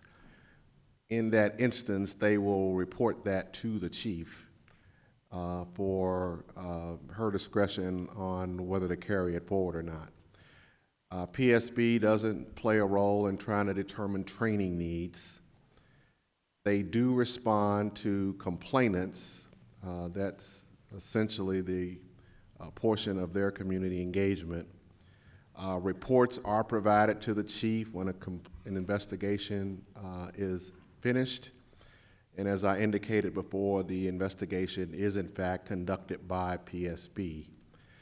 So let's pivot from what we're currently doing and talk about Hybrid 1. So we are calling this, just for discussion, the Phoenix Police Oversight Agency.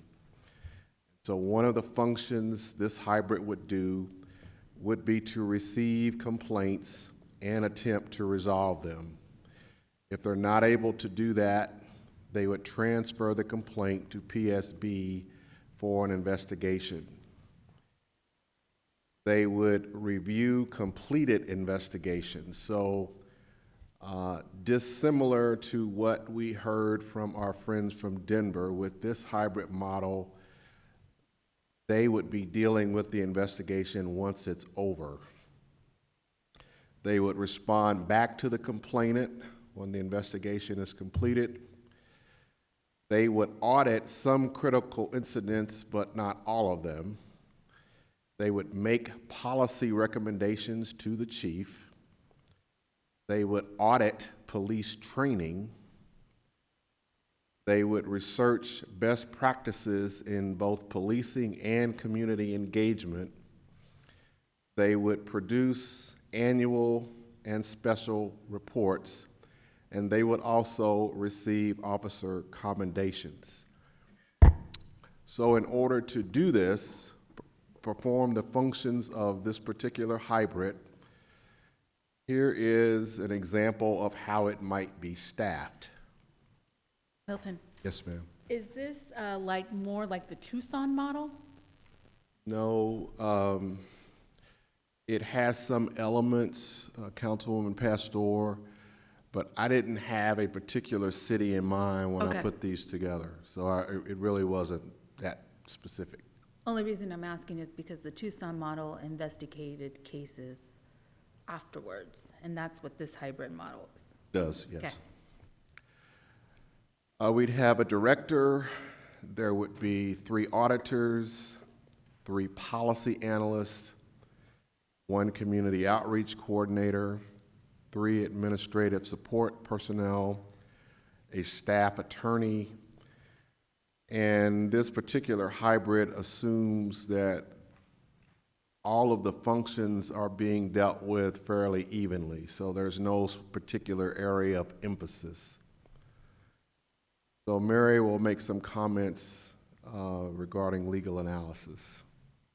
Thanks, Milton. Yeah, on the legal analysis here, we don't have concerns about the charter as this hybrid as described, because any employees involved are going to be subject to hiring and discipline by the city manager or the manager's designee.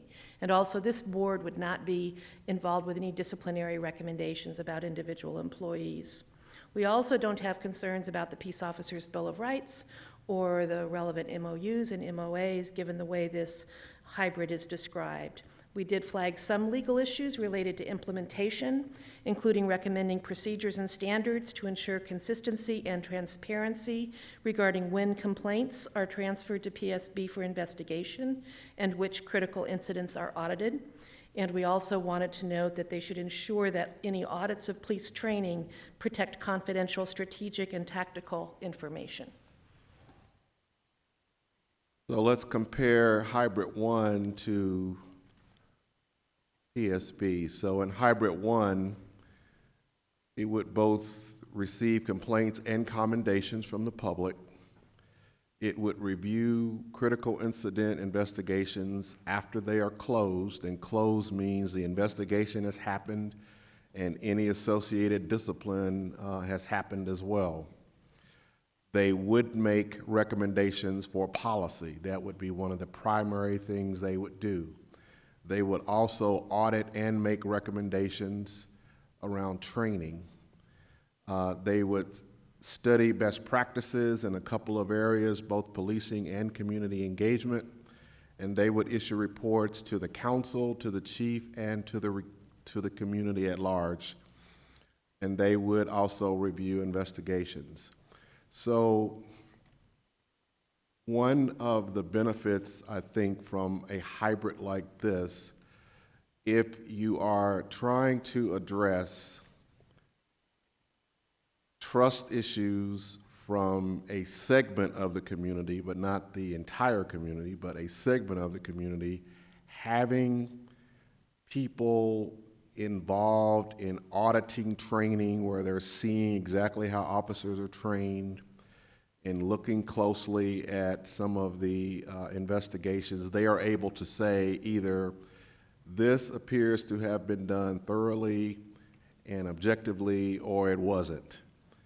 It appears that the evidence was handled properly, or it wasn't.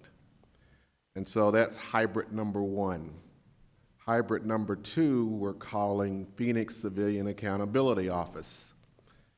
And before I tick through what these are, I will say one of the fundamental differences with this hybrid is that it does not accept complaints.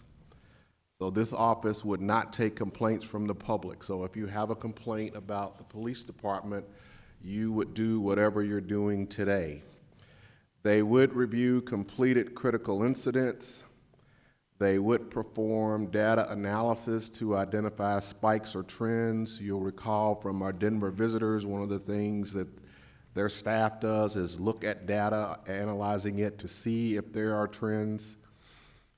They would review raw data from early intervention. You heard Chief Saunier talk about the fact that this information is not meant to be punitive, but trying to intervene with an officer before something inappropriate happens out on the street. So they would get data from that. They would monitor critical incident interviews. So again, one of the strengths of this particular approach, if you're trying to deal with uncertainty around the validity of an investigation, you have someone present when people are being interviewed. So you're able to say, yes, they were thoroughly interviewed, or no, they weren't. You would monitor all police training and retraining in hybrid number 2. And of course, you would produce reports that again would go to the chief, the council, the community at large. Staffing for this model: a director, a policy analyst, community outreach, 2 monitors, 2.5 admin support people, and a staff attorney. Thank you. In terms of the legal issues for Hybrid 2, we just noted the same issues that we don't have concerns about the city charter, again, because employees are subject to hiring and discipline by the city manager, and the board is not going to be making disciplinary recommendations for this one. We did flag a potential issue under the plea MOU and the Unit 6 MOA because the monitoring of the interviews is not specifically addressed there. Obviously, since it was negotiated before this process existed, it's not expressly permitted, nor is it prohibited by those agreements. Councilwoman Stark. Yeah, I just have a quick question. How would these hybrids relate to our current processes? Would these be above and beyond, or would these replace any of the processes like we have now? The use of force, disciplinary, civilian review board? Mayor, members of council, Councilwoman Stark, it would be in addition to what we're currently doing. And I'll just note a few other, we've noted some implementation issues. That this, because they are getting involved before the investigation is completed, so they'll want to maintain the confidentiality protections that are in statute and in the MOU and MOA. We also recommend establishing procedures to determine which critical incident interviews to monitor. And again, they will need to ensure that the monitoring of police training protects confidential, strategic, and tactical information. So now we go back to the grid and we layer on Hybrid 2. So in Hybrid 2, the office would not deal with complaints or commendations. It would review completed critical incident. It would examine policy, and it would monitor training. It would provide reports periodically, and it would also monitor investigations. So the value, if you will, is you have a separate office that can affirm, because they were present, that the investigation appeared to have been conducted appropriately. Then we pivot to hybrid number 3 that we're calling the Phoenix Police Complaint Agency. They would receive complaints and attempt to resolve them. One of the differences in this hybrid versus the other 2 is this hybrid would offer voluntary mediation to the parties. So if the complaint wasn't super egregious or something that had a lot of issues associated with, and it could be resolved with a third party helping them out, that option would be available in this hybrid. They would investigate complaints if not resolved, including use of force. They would present findings to the chief and the board. So you remember at the outset I indicated that none of the hybrids would breach the disciplinary role of the chief. So under this hybrid, an investigation would be conducted, but then would be turned over to the chief and also a report made to the Oversight Board, but it would not be trying to determine what should happen. They would research best practices in inclusionary hiring and including community participation in the hiring processes, something that we have been discussing of late. It would produce reports, and the staffing for this is significantly different than the other two hybrids. So you'd have a director, an assistant director, 6 investigators, 2 community outreach coordinators, 3 administrative support personnel, and a staff attorney.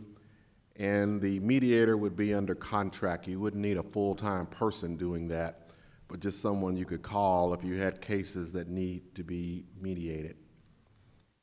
Mary? Thank you. On this hybrid, we made the same note about the charter. Again, there's no charter implications because the employees are subject to hiring and discipline by the city manager or the manager's designees. The board would also not be making disciplinary recommendations or decisions about individual employees. We wanted to note on this one that these investigations would need to comply with the procedural and confidentiality requirements of the Peace Officers' Bill of Rights and the relevant labor agreements. Since this is a new investigation process, make sure that it would comply with those requirements. Legal issues we wanted to note regarding implementation, that there would be a need for clarity regarding the scope of authority of the investigators and the board. For example, that they might make factual findings and opine about whether policies were violated, but again, they're not going to be making disciplinary recommendations. Also need clarity regarding whether the new investigation replaces or supplements the PSB investigation, just how those work together. And then we did want to note that in the MOU, there's a provision that says serious issues of misconduct and veracity will be investigated by PSB. So I think that suggests that those replacing that process is not an option. And so we add hybrid 3 to our grid. It accepts complaints, it conducts investigations, policy implications are limited in scope, it plays no role in training, it does offer mediation as an element of community engagement, it does issue reports, and it does conduct investigations. Staffing estimate. So the PSB staffing and budget is not applicable because you will recall I indicated PSB does so many more things than complaints. It's not fair to look at 38 people and all their budget because they're doing a lot of things, not just complaint investigations. But for hybrid 1, it's a total of 12 staff, approximately $2 million in cost, and there are some implementation issues that we'd have to work through, but it's not a charter piercing hybrid.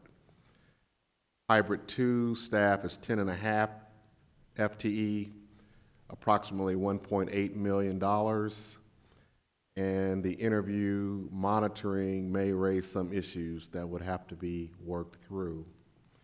Hybrid number 3, the total staff is 14, approximately $2.3 million in annual budget, and the statutes and MOUs might be at issue, but would have to be worked through. So what I have attempted to do is blend functions from different models to give you examples of what a hybrid might look like. We've tried to give you a staffing framework, although I'm not trying to say hard and fast. The staff has to be, would need to be exactly as I presented it to you. We've tried to present the legal issues associated with it.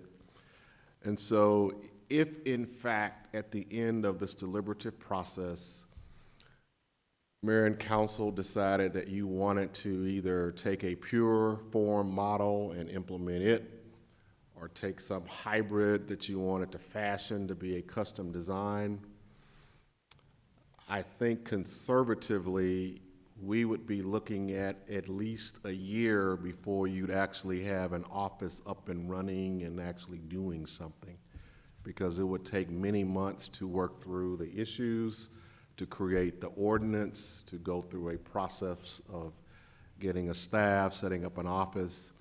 And the reason I'm saying that today is I wouldn't want to get to the end and some decision gets made and there's an expectation that within a month or two we'd be up and rolling. We would not be. It's a very meticulous process we'd have to go through. And with that, Mary and I would be happy to answer your questions.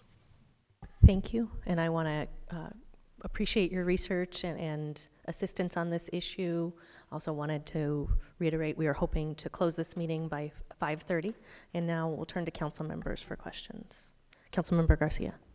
When you made the distinctions between the different hybrids, there's not anything that excludes taking something you like from 1 into 3 that 3 doesn't have, right? Like, you were just trying to make examples. You weren't saying it's either this or that. Mayor, Councilman Garcia, that is correct. I wanted to show you something with distinction between the 3, but it does not mean that you couldn't take one item and put it with something else and create a different looking hybrid.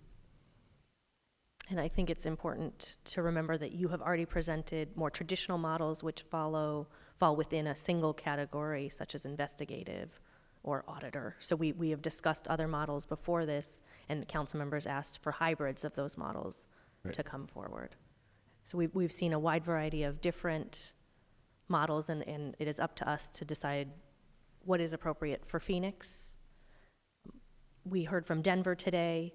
Denver has a very different form of government than we do, so the Denver charter gives hiring power to the mayor that our charter gives to the city manager, and they also have combined city-county government. So we couldn't adopt what Denver has, but I think we can still learn from it and also learn from their process, since they started with one model and made changes to it. And we've heard the same from Tucson. They started with a model and evolved in response to feedback from the department, feedback from the community. So it is a complex process, and we should look at what are our goals in Phoenix and what are the appropriate solutions in Phoenix. Councilwoman Williams. Milton, who do you envision serving on these different? Is this all citizens? Is it a combination?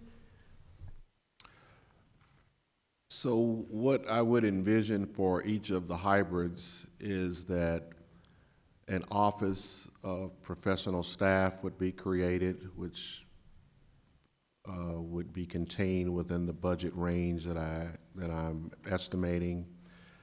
And then the council would determine a process for establishing an oversight board of some size. I'm not suggesting what the size ought to be. A couple of things, Councilwoman Williams, that I think is interesting coming from both the research and what we've heard from Denver today. There is an awful lot of work and staffing hours and time that goes into really doing this right. And you heard me say a couple of meetings back that one of the things we noted when we were looking at different cities is most of them are staffed similar to Denver. They have highly trained professionals who know what they're doing. They understand police procedure, they understand the law, and they have boards of varying backgrounds that do require training, but they have to determine what the role is for that board. So that's what I would envision here. And I think the council packet was very helpful in very different job descriptions. So some cities chose to narrowly define educational background and parameters, whereas others gave themselves more flexibility. And I think the Department of Justice did a comprehensive report looking at the boards to see what type of requirements they had. So that's something maybe we can provide to council members as well.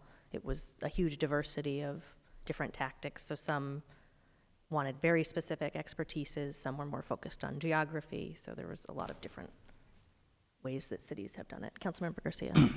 So we're also something, just to clear up, we're not replacing anything that exists. This would be a parallel to the process we already have. So if you could clarify with that. And then the second comment is around, like Denver, we're talking about what you present here, kind of the officer of the monitor, but alongside with that would be some sort of community advisory board. You alluded to something like that earlier. Is that right, where it would be two things that we're creating?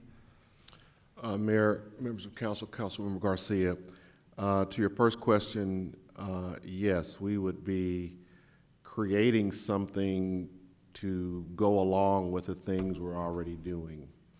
I remember commenting at our last meeting that however you define it, there is a segment of our community that is comfortable with what is in place right now. And in talking with other cities, one of the things I got from that is their conclusion is, why take something from people that they like? So you would leave your current systems in place and create something additional that would also address a segment of your community that may want to take advantage of it. The hybrids do contemplate having some type of community oversight entity. Again, I'm not commenting on size, and to be thorough, it's not that that's required, because some cities do not have an oversight board, but they do have a staff person or persons.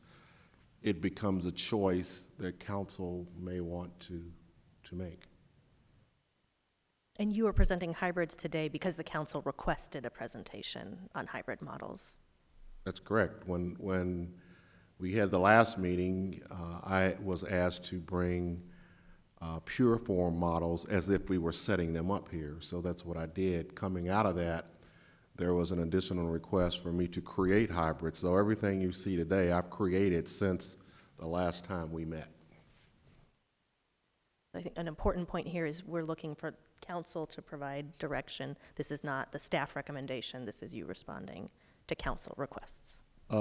Correct, Mayor. The city manager's office is not recommending any particular hybrid or any particular form. I have been charged to provide you information on the topic, and I've tried to do that in a variety of ways, including calling on people in the profession and just sharing information with you. And at whatever point you have specific direction for me, I'll be ready to execute that. And we will convene again next month in a policy session, and we will hear from stakeholders their feedback about what model they think is appropriate for the city of Phoenix. Any additional council member questions or comments? I have some. Councilwoman Pastor. I would like to look at a model, and some of it has elements, but I would like to see a model that has the ability to monitor critical investigations. I would like to have qualified policy and researchers that can do both audit and produce public reports and policy recommendations. In addition to that, I would like to see a community relations or outreach. When I read community engagement, I think of engagement that you're engaging the community, but that's not what I'm reading under this bullet. So it might be because I'm mixing Denver's model, the community outreach piece, different with community engagement. So when I read community engagement, that means people are out in the community, they're engaging them, you're getting them to, what I'm reading here is that they're studying best practices, provides reports, and offers mediation, as I'm looking down the column. Mayor, members of council, Councilwoman Pastor, so when we do the staffing and you see, for example, 2 community outreach coordinators, those people would be out in the community doing the kind of things that you're saying. And but the model doesn't show that. Well, the heading model shows, this is what I'm reading. I'm reading this and I'm reading it down. So that's what the model shows me as community engagement. So the community engagement is simply the sort of the heading of the category. The actual work, if you will, would involve people that would go out in the community and do the kinds of things that you're talking about doing. And I believe the staffing for each of the hybrids has at least one person who would perform that function. But I've made note of the things you would want to see in the hybrid, and so we'll put that on paper and provide it for you. Okay. My question is, when it says accept complaints, because it says accommodations, and hybrid one says receives both. Is that all complaints throughout the whole system? It does not mean that it would replace the systems that we currently are using. So the citizen would have the option, I can go to the hybrid one office and file a complaint, or I could still go to the police department like I do today. I might go to my elected official and file my complaint. I might go to the manager's office and file my complaint. You would have a myriad of options available to you, including going to this newly created entity to file your complaint. So then I would have 3 different entities I could go to. I could go to the council, I could go to, assuming PSB. You could. And then you could go to the hybrid. Could. Who is going to be I guess in going to 3 different areas, who then manages all the complaints? Because you have 3 different tracks happening, and how do then they talk to one another? So, Getting into the weeds, but I've been trying to figure out this whole process, and we don't necessarily have to talk it through because these are just hybrids. And I'm assuming in our next meeting when we come back, we will say, this is what I like about this hybrid, this is what I like about this hybrid, can we do this within the legal realm? Mayor, members of council, Councilwoman Pastor, so in the hybrid office that would deal with complaints, if I'm a citizen and I go to that office and say I have a complaint about the police department, that office, the way I'm envisioning it, would create a case file number for that complaint. And there would be, you have to frame certain facts that the person is giving you so that anyone else that would be referring to that complaint would use the same number.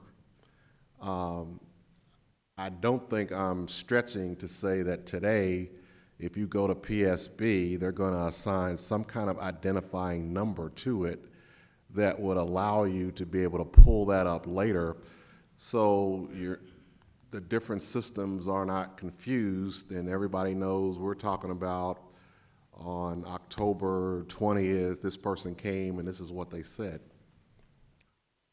So it's a weed thing, but there has to be some system to allow you to follow the new files that you're creating. Okay, what I would like to see across all of us, I have a copy of one of the areas. Okay. I would not like to see a complaint process, and that's how I feel like this is, a complaint process that then starts here and they're all over the place, and by the time they get to the actual complaint, it's 2 or 3 years later. So that's what I'm thinking as I'm asking questions. That's what the process I'm going through, because I'm being a visual person right now and thinking, okay, I go to PSB, it goes down one track. I go to the hybrid, it goes down another track. Goes to our council office, then we go down another track. And there's 3 different ways it's going. How does it then, who at the end of the day has the authority to put a report together for the complaint? And that's my thought process. So, might I suggest this? Think of it that there are multiple entry points to get the complaint started, but depending upon which way we're going, PSB is still investigating it. It just might come to them from a mayor's office, a manager's office. It may come through one of the hybrids, unless you went with hybrid 3, where we're going to investigate it. So that would be the difference. So if you're a citizen, you might like having multiple places to go to file your complaint, not just one place. But who's going to look into your complaint is still PSB unless we choose hybrid 3. And I just want to clarify a little bit what my proposal would be for how we move forward. So we have had 3 meetings where Assistant City Manager and other speakers have presented different models, and so my proposal for the next meeting was we would not present any additional models, but we would take some time to hear back from the community. But I feel we have done a good job with the research, and we appreciate your diligence in presenting many models. But just to clarify what my proposal is, and I would welcome feedback, is that we would not have the Assistant City Manager share any new proposals at the next meeting. So, Councilwoman Williams.